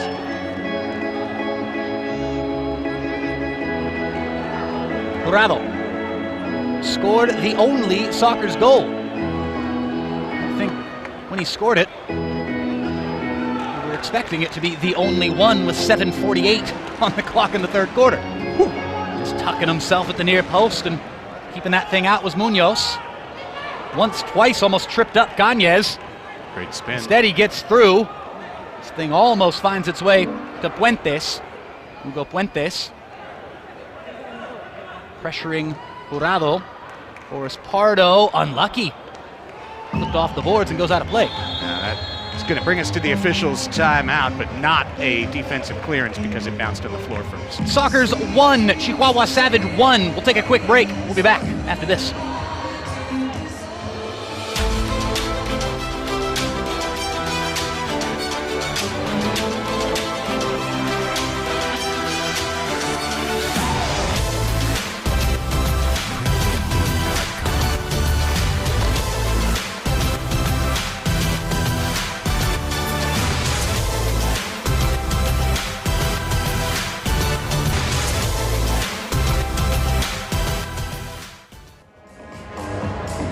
What's the best way to be a fan of the San Diego Sockers and the MASL? Of course, it is via social media. That's where you can get all the lowdown, all the content, and all the info. Get the latest news on the MASL and your favorite teams. Make sure you follow MASL Soccer on Facebook and Instagram, MASL Arena on Twitter. Follow this club at San Diego Sockers on Twitter, at San Diego Sockers on Instagram, at San Diego Sockers on Twitch, at San Diego Sockers on TikTok. Follow and like our Facebook page as well. Get it all. Oh, by the way, SD Sockers 2 has its own channels at SD Sockers 2 on Twitter and Instagram. Stay up to date every day with your San Diego Sockers and the MASL. 1-1. Still the score. It's been 1-1. It's about the halfway point. The second quarter. A low-scoring game that hasn't lacked for attacking flair. Had some great goalkeeping. Even contest. Figuratively and literally. And the only even stat that matters, it's 1-1 as it stands right now. Brandon Escoto back at home in a Sockers uniform. You love to see it. So much excitement that man has brought to fans in this building over the last few years. Leonardo de Oliveira, much the same. Oh. Leonardo de Oliveira is going to claim it. Escoto wants to claim it as well. Whoever claims it, the Sockers get it. It's San Diego 2, Chihuahua 1. Well, let's see here. As Leo gets the shot away, I thought this was off a defender, and it was. It's off Durant for the own goal, but Leo gets the goal in indoor soccer. Jonas was waiting on the far post. But that went off the own man. We'll get one last look at it. Jerry Durant's tough break. 2-1 Sockers give it to Leo, his second of the year. We got enough looks at it. The Arena Soccer credit of the goal to Leonardo de Oliveira. Scored by number 11, Leonardo. De Oliveira. Leonardo. Leonardo. Thank you. The assist to number 5, Guerrero Pino. Look at this. Top of the goal, 801. Again from the Sockers, the goal by De Oliveira from Pino at 801. So there you have it. Oliveira indeed gets credit where credit's due, officially speaking. Put the ball into a danger area. Escoto was ready to pounce. Had one of the defenders not knocked it in. What a save that was. Oh my goodness. Jamie Lovegrove with his opposite foot. You see Lovegrove usually flying in to want to shoot on that left peg of his. Hit it with the outside of the right foot, and that was one of the saves of the night. And he's already had, what, 2 or 3 legit highlight reel stops. Munoz keeping his team in the game, keeping this just at a 1-goal deficit for the visitors from Chihuahua. Took my breath away, that save. It was fantastic. Not sure if it was quite as good as the one against Childs at the end of the first half. That's not a great clearance from the goalkeeper. It's going to be an awkward one here for Munoz. I suppose he does just enough to make amends. Fair. Chihuahua would love to get that goal right back. I feel like a tie game was a fair scoreline. You take the chances. The team that takes the chances is usually the one that wins in the end. Right now, the Sockers have that narrow lead. 2-1, courtesy of that trickle-in job there moments ago from Leonardo de Oliveira. Jurado opening the scoring back in the first quarter to make it 1-0. 1-1, Chihuahua. A brilliant goal from Enrique Cañez, assisted by La Roca, Hugo Puentes. Here's Puentes giving chase, trying to pressure Boris Pardo, who lobs forward. Escoto's free, tucked in the corner. Can he find an angle to get on the left foot? Brandon Escoto, still Escoto, slowed down, yet still Escoto. Here's De Oliveira, right back. Good defense to the Tijuanense. Good double team, closed him down immediately. They know who he is. They know the reputation. Brandon Escoto, you don't want to see him cutting inside onto that left foot. The classic shoulder dip of a player playing on that opposite side of their strong foot. That's his game. Get the ball as far outside on the right side and cut in onto that left foot. Indeed, very organized defense from Chihuahua. We were going to take a look at the save. Here it is. There it is. Oh, that's going in. That's a golazo for Lovegrove. He looks up to the rafters saying, what do I got to do to beat this guy? Lovegrove's been robbed a couple times now. Prime target of Munoz. Here's Escoto on the left side, this time off the boards. Childs, left foot, very sliced. Escoto leaning up, catching his breath. Now restarting, unfortunately losing possession. He's so much fun to watch. I mean, I know we've already made a couple of Depeche Mode puns, but I legitimately can't get enough of watching Brandon Escoto play arena soccer. Some people say, hey, a little too much showboating. Not for me. No such thing. Lean up against those boards. Have a little rest for 5 seconds with the ball at your feet and a defender in your face. Here's a shot from distance off the glass from Gonzalez. Back out to Childs. Childs back to the center line. Mitchell Cardenas. It's back to Jurado. Jurado with a goal tonight. Escoto, should be said, with an assist tonight. It was a simple one off a free kick. Easy pass, and Jurado did the rest to give the Sockers a 1-goal lead. Oh, come on. Well, it's a foul in the corner. Lovegrove will take it. Tough one being pinned in there. Bit of contact with the head to the boards. Felt the contact coming and took the foul. Rightfully a free kick. Childs. A two-man wall visitors from Chihuahua. Giles plays it out to Lovegrove, and that time the right foot of Jamie Lovegrove does not test the hands of Ivan Munoz. It's just high and over. Great thought, great design. Just got under that shot a hair. Smart play, Juan Gonzalez. Christian Gutierrez. De Cárdenas. Leonardo de Oliveira. About entertainment value. Hard pressed to find a better one than watching Leonardo de Oliveira dribble a soccer ball. He's waiting at the point. He gets it. He's going to set things up for San Diego here. Almost squeezed it through for Andy Reyes, San Diego native, back into the game.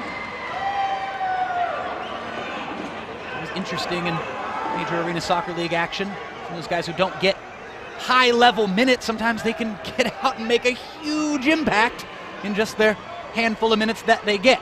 See if Andy Reyes can be one of those players tonight.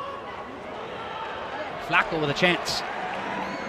Chihuahua flicked off his shin. Macias doing a good job hassling Leo to prevent a counterattack. San Diego change lines. Cowboy Morgan back in the game. Native of Spanish Town, Jamaica. Brilliant place that is. Cowboy Morgan holding up down there, looking for that entry pass. Trying to play with his back to goal as he does so well. Number 9, a la number 37. Real good possession here the last couple minutes for San Diego. Patience. Well, Morgan was waiting so long for that entry pass, it finally came and stuck under his foot. Here he is, back on it though. Back to Gonzalez from Morgan. Escoto cuts in. Escoto, still Escoto. Morgan, just high. I think that one went out, touched by a fan just above the boards. Almost a thing of beauty there for San Diego. As Escoto worked it to Morgan. You see here, Escoto with the soul roll, just a little bit ahead of Tavoy Morgan. Tavoy leaning back just a bit, and that's what sent the ball high. This one's high and out of play, and the Sockers get it right back. One of our favorite yearly traditions returns on Sunday, January 9th, when the Ontario Fury come back to Pechanga Arena for a 5 o'clock kickoff. It's the Sockers Celebrity Media Halftime Game. Come on out for a Ron Newman Cup Finals rematch. Stay to see some of your favorite celebs and media stars from San Diego strut their stuff in a special halftime match. Get your tickets at sdsoccers.com/tickets or 866-799-GOAL. Blurring the line of celebrity and civilian. Some of the participants in that match. We call them celebrities. We flatter their egos. Yes. There are some legitimate celebrities who do take part, and then there's a few people who we politely call celebrities and allow to take part.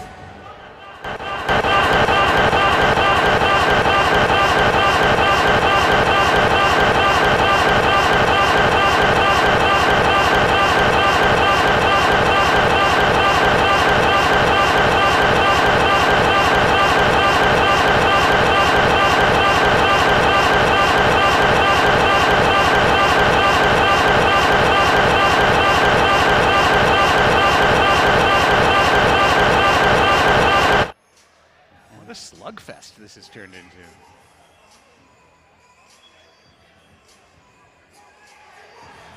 With 30 seconds left in this third quarter. The ball went right off the foot of Jamie Lovegrove.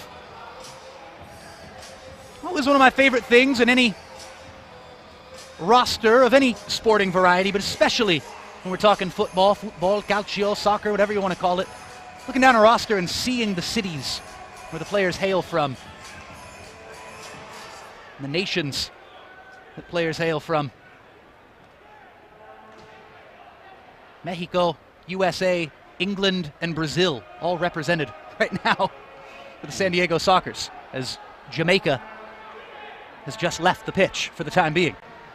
Oh, just high and past the stretch of Boris Pardo. Here's a chance for Chihuahua at the near post. One more chance perhaps. Awkward one. Still trickling around.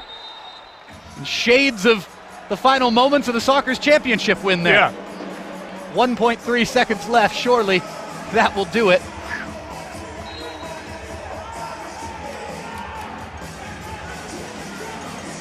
as Boris Pardo hucks clear, and that's going to do it for the third quarter. 2-1, the lead the Sockers hold as we head in to the fourth quarter. Great defense by San Diego. They put one ball on net and get the own goal from the Savage right there off Durant's foot. A 2-1 lead, but 15 left to play. Let's find out what happens right after this break. Fourth quarter on the other side on MASL TV.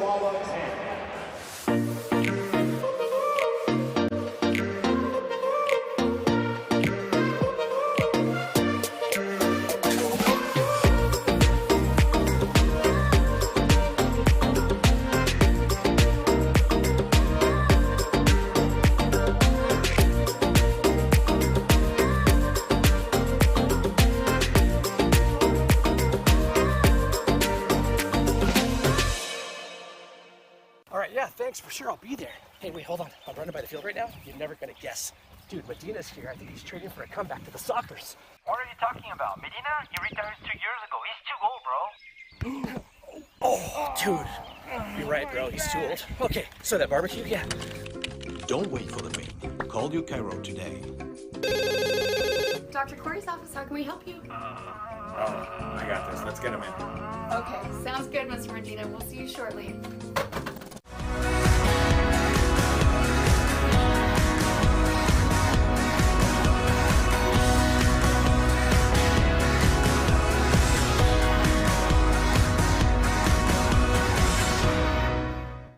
Here at Front Wave, our members are built different.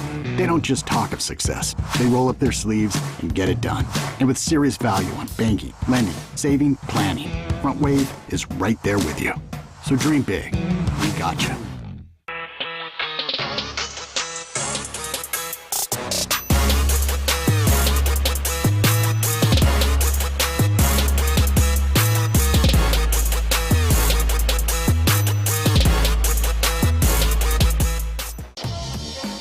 Your team.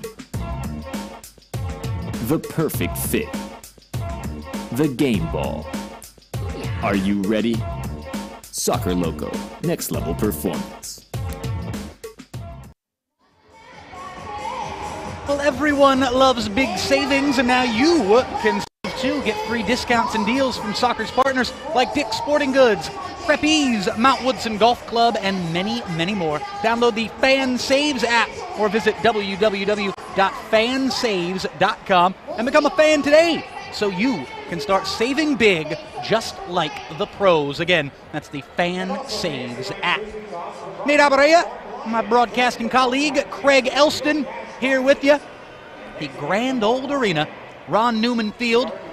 It was a home opener a few seasons ago after the great Ron Newman had sadly passed away in a brilliant honoring of Ron Newman, the legendary Sockers coach and just legend of soccer in both his native England and, of course, here in the States, going all the way back to the NASL and, of course, the MISL and everything relating to the San Diego Sockers and the sport of arena soccer. And it was Guy Newman on a night celebrating his late father, where I'll never forget Guy Newman calling this the Grand Old Arena and talking about how it made him feel like a kid when he was here, as his dad was the famous coach, one of the biggest sporting names in town in San Diego way back when, and how Guy was hearkening back to those days and talking about what it was like being in here as a little kid. And you throw a little bit of that English accent on top of it, and just hearing Guy that night say, the Grand Old Arena. It's stuck with us ever since, and that's why we call it that. It's honoring both Ron Newman and his son, Guy Newman. It's honoring the history, the nostalgia of this place, and it's great to have another home opener. The reason I brought that story up, that was a home opener a few seasons ago when those words so eloquently came out of the pipes of Guy Newman, and tonight it is good. It is darn good to be back with you, everybody, with you, Craig, and with everybody watching and everybody here in attendance, back in the Grand Old Arena. We're only going to be here for a couple more years. Let's savor it. Let's enjoy it. This place is steeped in history, and it is wonderful to be back. Savoy Morgan, Boris Pardo sharing a laugh at center circle. The keepers have been the story tonight. Ivan Terry Munoz of Chihuahua, 14 saves on 16 shots on goal. Boris Pardo has stopped 9 of 10 on the other side. Goals for Gerardo Jurado and Leonardo de Oliveira for San Diego, Enrique Cañez for Chihuahua, and we've reached the final 15. Just a 2-1 score. Sockers run left to right in the final stanza. Chihuahua right to left. It's Tavoy Morgan waiting for the ball with 2 men around him. Morgan broke free, but then got clipped down as the ball was shot wide. Morgan looked for a call, did not receive it, and it's out of play to Chihuahua. Oh yes, for more play-by-play, I give you, with great pleasure, Craig Elston. Oh, here I am. Thank you very much, Nate Aubrey. Forgot how to do transitions in the last 600 Quite all days. right. Look, it's been 652 days. We still love each other, though. Over to you, my friend. Cardenas and Rojo in the back. Lovegrove and Escoto in the middle, and Childs up top. On the scoreboard today, Florida edged Ontario at RP Funding Center 7-6. By the same score, St. Louis prevailed over Milwaukee 7-6. The Wave off 0-2 with 2 road results. On Saturday, Ontario beat Florida 6-5 in Lakeland as Pino holds off his man, Gonzalez. UCFC with 2 big wins over Harrisburg this weekend, 9-4 and 5-4. Tacoma got their first win of the year, beating Dallas 8-3. Escalante back to Macias. He's got Jorge Gonzalez. Back to Puentes. Puentes will crank it off the Sockers logo and out of play. Always rising, but worth a rip, absolutely. And of course, both of Baltimore's games were canceled or postponed, I should say, this weekend. The Milwaukee home opener and a scheduled game today in Kansas City due to COVID. Several members of the Blast staff and team entering COVID protocols. Make sure you are vaccinated, everybody, please. Let's have a clean season. And if you've been double vaccinated and it's been more than 6 months, you are eligible, especially here in the state of California, to get your booster. To get your booster, Posey. There you go. Get your booster. Your booster, Tavoy. Douglas. There you go. Make it fun. Tavoy. Through 3, Pino rifles it off of the Front Wave Credit Union logo. That's Tavoy Morgan, though. 3 guys around him, and he got the ball loose. Now he's got 1 man on his hip. Morgan saw it go off the shoulder of Valle. Still trying to chase down that loose pelota high in the air. Morales stayed off the head of Leo, but it bounced to a Savage. A Savage named Morales. Here he comes. And an inadvertent chip goes into Pardo's hands, thankfully for San Diego. Yeah, they were calling for the back pass on the Chihuahua bench. I don't think so, but I get where the complaint comes from. I'll say that. Gutierrez draws 2 in the corner. Accurate work to dispossess the Sockers attack, now off the chest of Leo, saying that wasn't a handball, I promise. To the right foot, to the shot! Joint of posting crossbar. Gutierrez wall pass, chipped away by Cañez and deflected. And a foul on San Diego along the bench wall. 12:24 to go in the match. Slim 2-1 lead for the Sockers. First of a 3-game homestand again 2 weeks from now, Sunday, January 2nd. It's retro night. The Sockers and the Ontario Fury. Sockers in their 82-83 retro kits. Really for the first 4 years of the Sockers' existence, from 1980 to 1984. Wearing those the diagonal Sockers blue print across the yellow kit. Here's Puentes looking for the equalizer, Cañez. Here's Quique, Enrique Cañez, left foot, right foot, back to Puentes. And that 2-man game is effective for Chihuahua. Right now it's all about the 5-man defensive game for San Diego. Great shape so far. Sean Callahan, a call up from SD Sockers 2 with Serta and Pee-wee both injured. Good job there, staying with Escalante. Now Puentes. Cardenas is on him. La Roca. Back to Valle. 11:40 to go. Medrano into the corner. Valle! There's Pardo to leap out and play the angle. Awkward one there. And he'll roll it out. Here comes Felipe. Space to work up the field. Felipe Gonzalez in between. Childs tried the refeed. Now Pino. Lovegrove skips the ball off the wall, trying to get to it. One other wall passes. Childs turning and whiffing and kind of buffing the ball with his left foot. Childs, again, his first game. He's not in that midseason form yet. And he's had a couple of great chances. Looking for a point, though. Pino to Rojo. I'm going to say it multiple times this season. I think Juan Manuel Rojo, one of the most underrated pickups for the Sockers this year. 14 goals, 22 points in 20 games as a defender in Turlock his last full season. He's bigger, he's more experienced. He's going to be a big add to this club. 10.5 to go as Munoz sends it deep. Nice flick off the wall, good idea. Flying to the turf is Quezada. That ball hit the scoreboard. And it'll come down for a free kick. Who delivered it? Savage wanted it at the red line. I think Kia Devin is going to put it there. Leo says, hang on, who kicked it? Pardo says, get your butts back here. They're going to give this ball at the red line. Wow, there you go. To the Savage. So a dangerous free kick. Macias looks like he'll be the one to jump on it. Morales had to run and jump over the wall. Macias cracks it. Save by Pardo. Great stop. Strong down to his right from Boris there. That was a big, big save. He's about to reach deep into the bag of cliches to let you know that the next goal in this game is going to be a massive one as far as momentum goes and which side's going to get the win. 50 done, 10 to go. And waiting to play advantage with Shane Butler there before whistling the foul. It may have been inadvertent. We're going to see the save from Boris Pardo right there. Got down just quickly enough. That was heading right into the bottom corner. Not sure there was any ill intent in this, but Fuentes did take a little bit of a hand to the face. No, and I don't think there was actually even a foul given. It was indeed inadvertent. Just stopped to make sure it wasn't a serious head injury. It wasn't. Just needed a moment. Everybody gives him that moment and we get back to business. Fuentes wearing his black winter gloves. And what happened was the Sockers, with a play of sportsmanship there, they were awarded the ball and Pino on purpose kicked it to the opposing keeper. With 9:40 to go, it's Escalante. He saw the ball taken away. Christian Gutierrez. Gutierrez on the counter. His runners make their moves to the middle of the floor. Gutierrez will play it back. The Sockers will possess. Christian comes out. Great defensive play. Morgan runs on. Gutierrez playing that defensive runner, that Wes Wade role.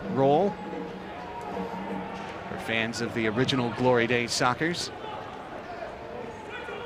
MSL teams 90 to 92. Morgan brought down in a scoring chance. They still call a common foul, but it'll be a good chance for San Diego here. Miller's claim is that Morgan sort of lunging out with the hand initially, but not buying it. Definitely a foul. Could have easily wanted to take it quick. Yeah, they did. And I'm just being honest. I don't think a blue card's going to be whistled today because that was a scoring opportunity denied by a tackle from behind, and it was a common foul. But we shall see.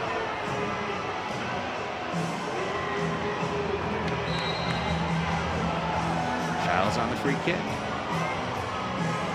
He's going to pass him. That pass is stolen by Flaco. And now Puentes trying to run it down, and he does. Hugo Puentes has an open man left wing. That shot blocked and kicked away by Boris Pardo. And Childs runs his man off the wall with some rough stuff. But the Savage get it back, 2-1 game. Down to the corner, Gonzalez, wall pass. The shot was muffed by Savage. Morgan now with Juras. Morgan steps over the ball. It's taken away by Miller. Great play, Adrian Miller. Puentes, it's a 3v2 the other way. Hugo Puentes shoots and Pardo gobbles it up. It's a big hold.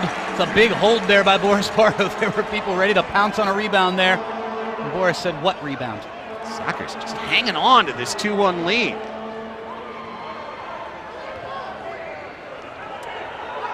Rojo wants to change things. Rojo, nice step to the middle. His shot was blocked.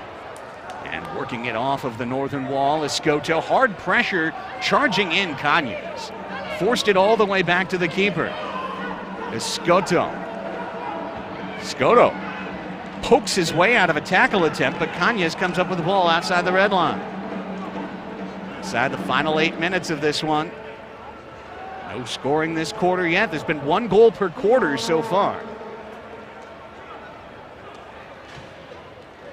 It's Cañez. Enrique Cañez. Morales. Rojo stays with him. Morales working on the right foot. Drops it back with 7.5 to play now. Here's Kike. Lovegrove marking his man. Behind the legs dribble there by Enrique Cañez. Very fancy. Durant now. Ball pops up. And attempted possession once again. Cañez. With all the flashy skill from Cañez, Lovegrove staying in front of him saying, okay, real impressive. Still haven't gotten past me.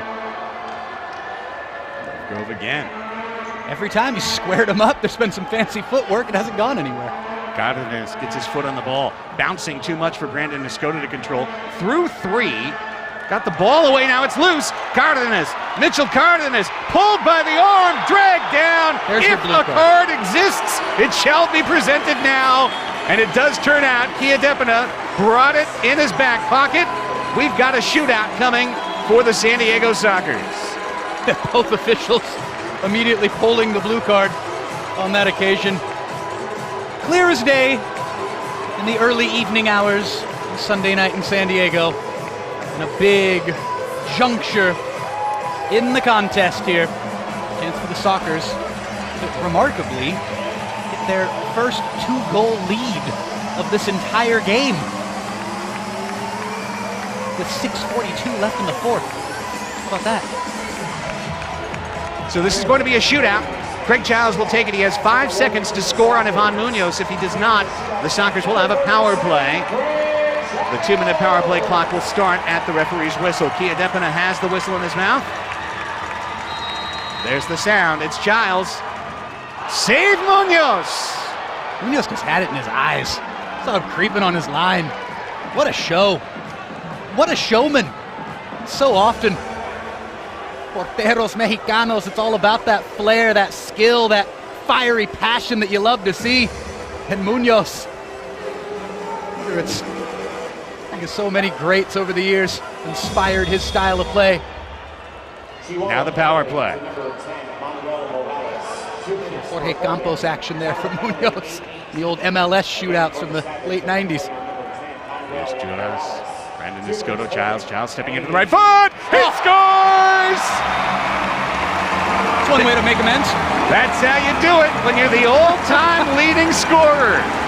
A 2-goal lead for the first time in the game. A power play goal on the first man advantage of the year. Who did it? Craig Childs, of course. And not even Munoz was keeping that one out. Hit with venomous pace. With a little bit of tail to boot. As Childs took the pass from Escoto. Cracks with the right foot. Little bit of the tres dedos action there, tailing away from Munoz, and not even the superstar Chihuahua goalie could stop that one. Childs misses on the shootout and just seconds later smacks home a golazo for 3-1. It is indeed 3-1. Let's take a quick timeout. We're back with the stretch run next on MASL TV.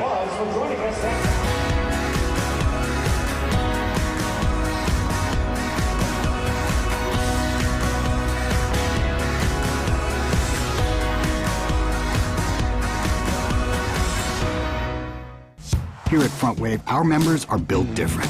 They don't just talk of success. They roll up their sleeves and get it done.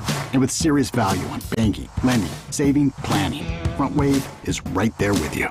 So dream big. We got you. Founded in 1990 by Phil Malloy, Malloy's Fine Jewelry has become known as one of San Diego's best sources for fine jewelry and diamonds. Malloy's offers the most extensive lineup of designer jewelry brands available online and in our showroom, and feature all the latest collections and current styles from their designers. One of the largest selections of engagement rings, wedding bands, and diamonds in San Diego. Malloy's is the official jeweler of the San Diego Sockers, so visit a store near you. Malloy's Fine Jewelry, makers of the San Diego Sockers championship rings. The goal, Craig Childs, his first of the year from Escoto at 8:36. You talked about the pace of that shot, Nate, and it's having that ability to step into a shot. Craig Childs makes that one, let's say, most of the time. Scored by number 37, Craig Childs. Craig Childs. Thank you. I don't know why they're showing Xavier Snare-Williams with a save graphic. It's all good. Hey, opening night for everybody. Throwing up a little Bernard Hopkins executioner hands right there. I like it. Can't wait to have a game where we see the new reserve keeper of the Sockers, Xavier Snare-Williams. Here's Morgan. Morgan in space. 4 around him. Morgan trying to take the step in. He's brought to his knees. And now Pino wrestles it loose. He tried to feed Lovegrove on the back post. Waiting on the wing. Well played by Savage to keep this at 3-1. I think if the Sockers got the next one, it would... I was just going to say, add a little detail to my next goal is huge. CS. Why? Next goal for San Diego, if it's scored by the Sockers in this game, is curtains. Gutierrez trying to wall pass to himself. Well done by Munoz. If the next goal is scored by Chihuahua, it's a nerve-wracking, entertaining, squeaky bum time, dare I say, till the final horn for the Sockers. Cardenas and Puentes, and Cardenas gets handsy. Hugo gets the call. Your Sockers, thank you for your attendance. Puentes back.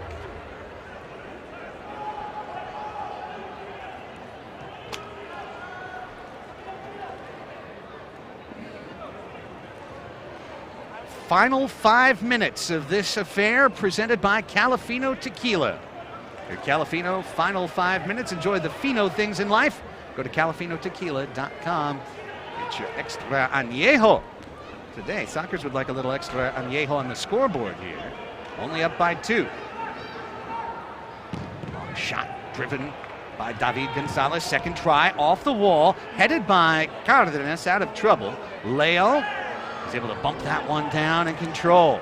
Medrano all over him with 3 guys all over him. Finally, they get the ball away. Tipped by Gutierrez and stolen by Callahan. Well done. I'd like to note, he doesn't have a point, but Christian Gutierrez has played a terrific game tonight as the D runner for the San Diego Sockers. He's really interfered and messed with the Savage attack. Jurado now. Gerardo Jurado. Back to Escoto. Now it's Rojo, chipped away from him. Medrano controls. Under 4 minutes to play and down by 2. The question must be asked, when will the Savage either bring Munoz forward or relieve him for a 6th attacker? Giles wants to put this one to bed. Turning to his dominant foot. Lovely slide tackle of the ball there. That was Medrano on a long shift.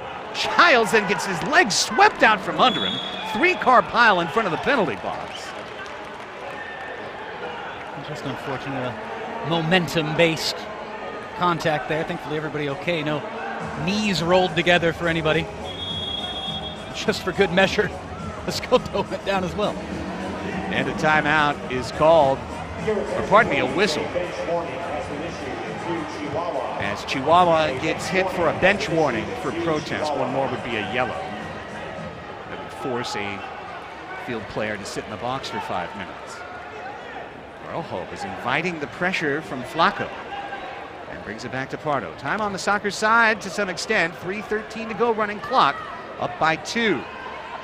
A low-scoring, tenacious defensive affair we've brought to you here on MASL TV this evening, live from San Diego, California, in the grand old arena of Pechanga Arena, San Diego. Pino yanked down by the shoulder. Kia Depina rules it a common foul. Pino not thrilled, to say the least.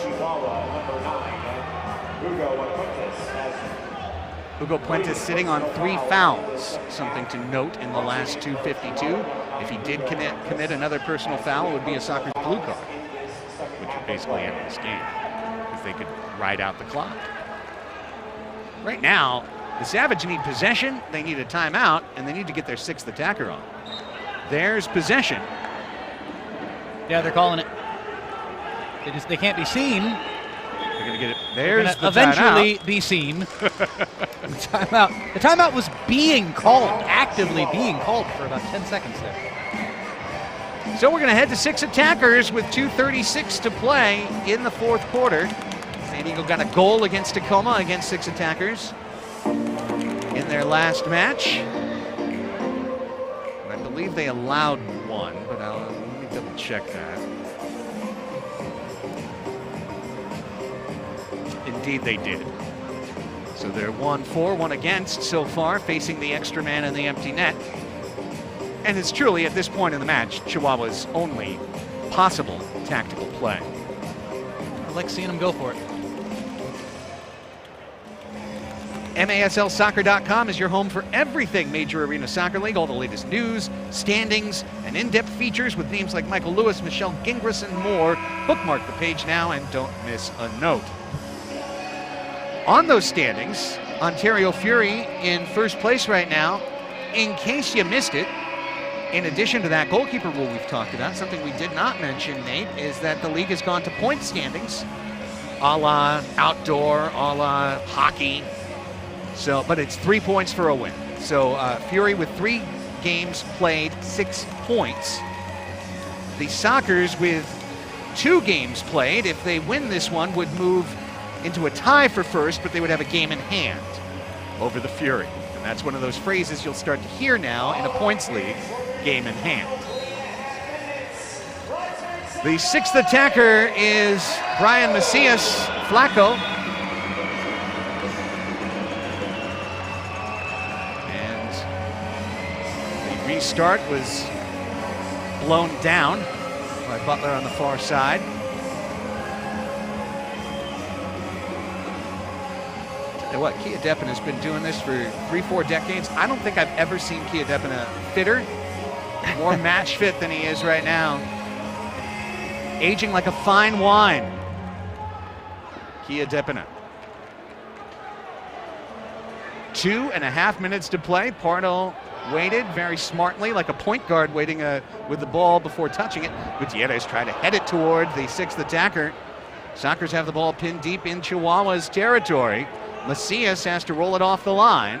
Cardenas intercepts. Which team has the extra man right now? 2:10 to play. Sockers with the ball at their toe. Backheel passes Gutierrez with Gonzalez. Gutierrez off the wall wide. Leo's got it back. 2 minutes to go. Really at all been able to take advantage of the 6th attacker. It's almost like Flacco's just come in and kind of played goalie. Pardo keeps this ball in play. Gutierrez shoved into the corner and keeps possession. Christian dribbles out from 2 men. Well done to get it back to Pino.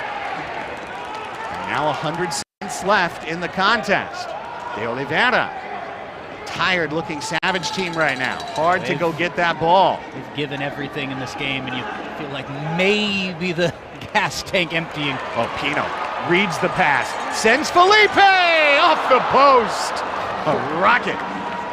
Christian now to Pino. 75 seconds in the game. 2-goal lead. Any sport but indoor soccer, you'd say it's over. But just brilliant possession by San Diego against 6 men. And they've got the 2v1 again. But first, a foul and a blue card as Leonardo de Oliveira taken down with a nasty kick. It was a foul, it was a blue card, but I'll tell you what, you know who wasn't actually all too thrilled? It was just the body coming through there of Luis Medrano. A foul, a blue card indeed. Leo back up after some tough contact, but you know who was actually quite upset about that whistle and that blue card was Felipe Gonzalez, wide open. Who you're seeing talking. He had wide open spaces and a net with a field player in between the red pipes. Gonzalez was saying, why'd you have to take my opening night glory from me? Saw his name up in lights, but then came the whistle, the blue card, and what should surely be curtains for the evening. No need for the Sockers to score here. 3-1 will likely be the final score, but let's see if the Sockers want to go forward and give their fans a show. Morgan and Childs. I like seeing Morgan and Childs on the pitch together. Leo. Don't see that too much. Blocked by Miller. Morgan wins it to Leo. Sticking with the six that, no, they went back to Munoz. Okay, that's a good plan.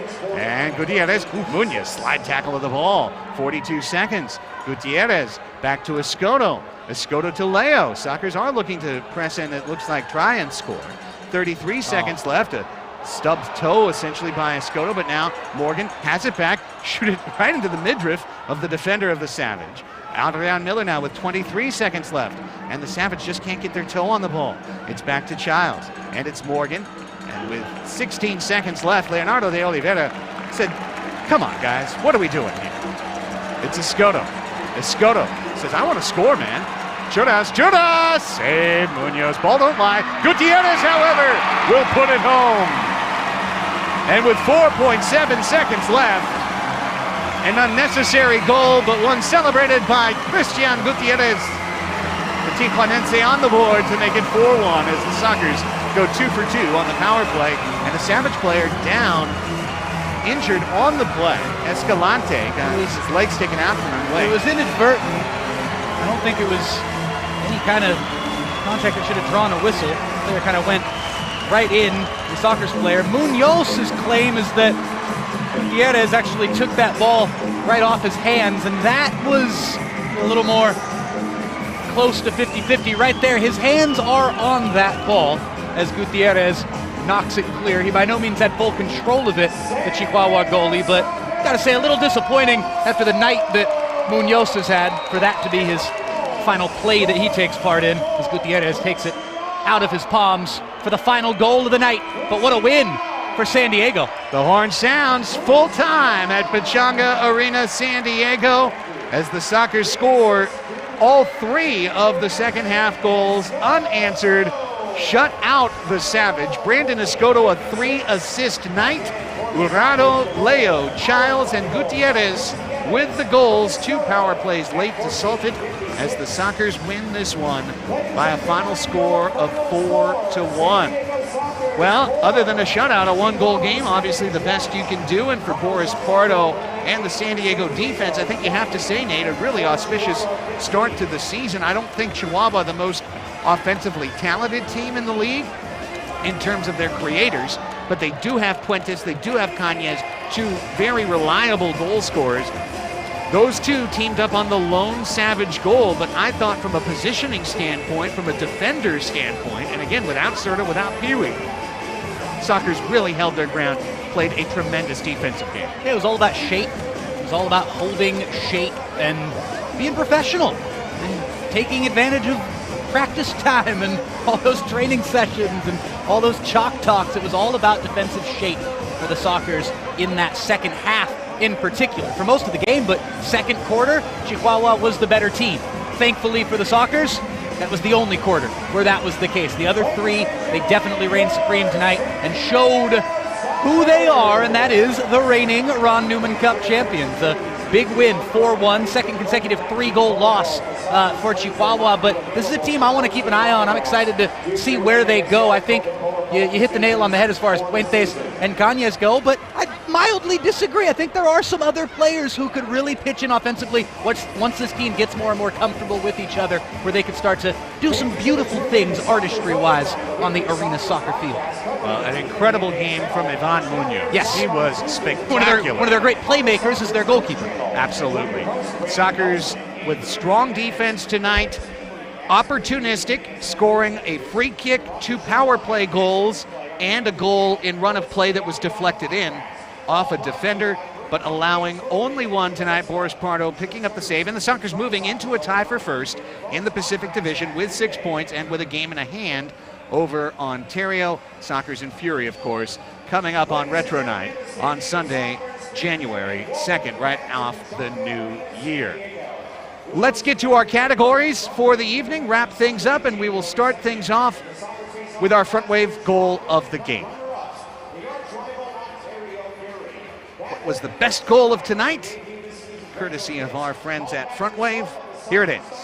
And yes, it is. Craig Childs. Upper V. I love that. Shaking the hand. Hot, hot, hot, hot. And that was right after he missed the opportunity on the shootout. I should say the opportunity on the shootout was saved by the aforementioned Ivan Terry Munoz. Giles said, one way to make amends, blast home, top shelf, 3-1. How you like me now? Front Wave Credit Union, dream big. We got you. Craig Giles dreamed big, and his dreams were rewarded. Now, let's present tonight's Fan Saves Save of the game. And this had to be it. Normally, you'd figured we'd reward Pardo, but how about this is the end of the first half? Oh, what a touch off the bar from Munoz. That was sensational. Would have been the goal. He denied Giles an earlier opportunity for goal of the game. Yeah.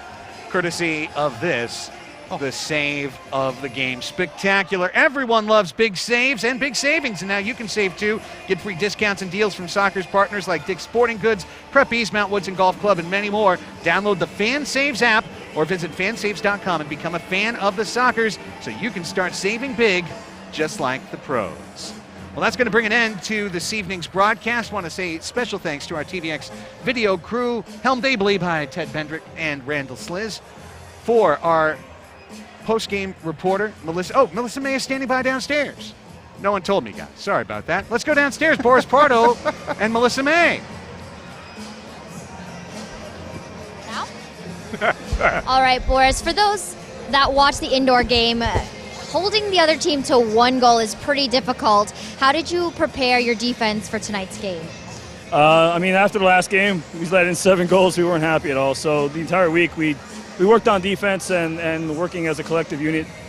It worked out defensively today. The goals, they'll come, but we just have to make sure we solidify that and make a statement in the back to keep it low. In terms of making a statement, how difficult was it to prepare for a team that you've never really played against before? Yeah, we don't know much about them, just only off the first game they played.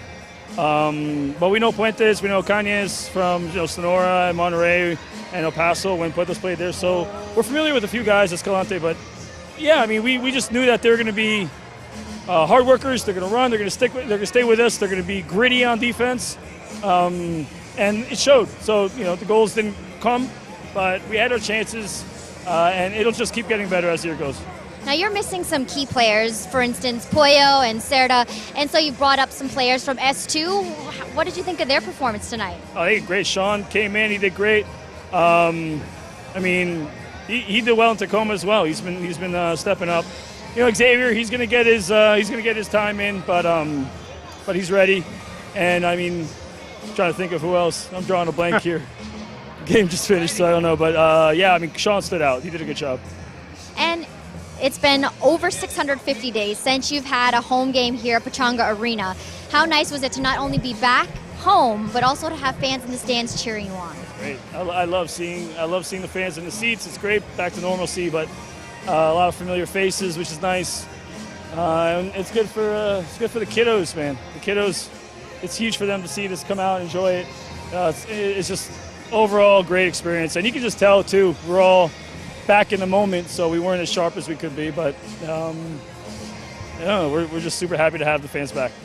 And rewinding all the way back to the opening championship ceremony, tell me your thoughts on just taking it all in, the banner dropping, you getting your ring, Phil's dad being out here. Frank, just what were your feelings during the championship presentation? Yeah, it was great. The video they put together, the feeling is like we felt that again, and watching the highlights, watching the videos.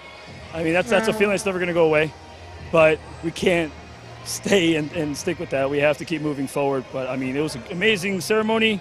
The banner looks incredible, and the guys, we all enjoyed the moment, and we're happy to be here. And we have other fellow brothers that aren't with us today, that they're with their respective teams now. So we miss them as well. And of course, with COVID protocols, not as many fans came to tonight's game. So do you have anything to say to the fans that may be watching on YouTube right now on MASL TV? Yeah, I mean, the protocols are in place to be safe, but come out and make it out. The state of the arena, they're making it as accessible as possible. So yeah, come out and support, enjoy it, and all the fans out here did. I'm sure they did. So yeah. Congrats on the win, Boris. Back to you. Thank you so much, Melissa May. And just a final note on that, as Melissa brings it up, our official attendance tonight was 1,647, and normally I wouldn't even announce that. I'd go home and just cry into my beer. But for anyone who's watching outside of the Golden State of California, on Monday, the statewide indoor mask mandate was laid down, and the combination of that and Omicron, we literally had negative ticket sales from Friday to Sunday in terms of people turning in their tickets, saying, I just don't want to risk it, So everyone masked, vaccinated. You have to show proof of vaccination or a negative test within 24 hours to come inside Pechanga Arena, San Diego. I know that depressed our attendance in a massive way today. We truly wish everyone out there in our viewing audience stays safe. Everyone eligible goes and gets that booster, which has been shown to definitely positively impact the Omicron variant in terms of both not catching it and not getting severely ill. Really important to see everyone there. The mask mandate will be in place until at least January 15th, so it'll affect the next 2 home games at least. But we are hopeful to see so many of your smiling faces here at Pechanga Arena, San Diego before all is done. Again, we want to say thanks to our entire TVX Sports Video crew. Great job, everybody. For Melissa May, for Nate Albertea, I'm Craig Elston, saying so long from Pechanga Arena, San Diego, where tonight the Sockers, in their home opener, defeated the Chihuahua Savage. Our final score, 4-1. And now, so long from San Diego. Have a great week.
Don't wait for the pain. Call your chiro today. Dr. Corey's office, how can we help you? Oh, thank you, Dr. Corey. I feel much better now. Friggin' Santa.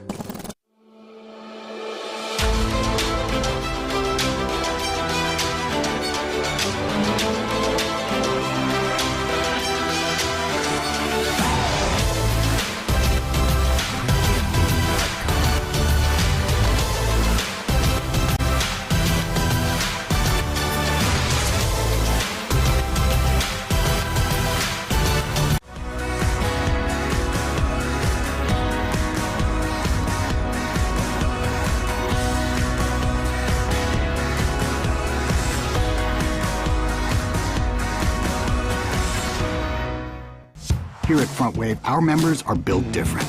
They don't just talk of success. They roll up their sleeves and get it done. And with serious value on banking, lending, saving, planning, Front Wave is right there with you. So dream big. We got you.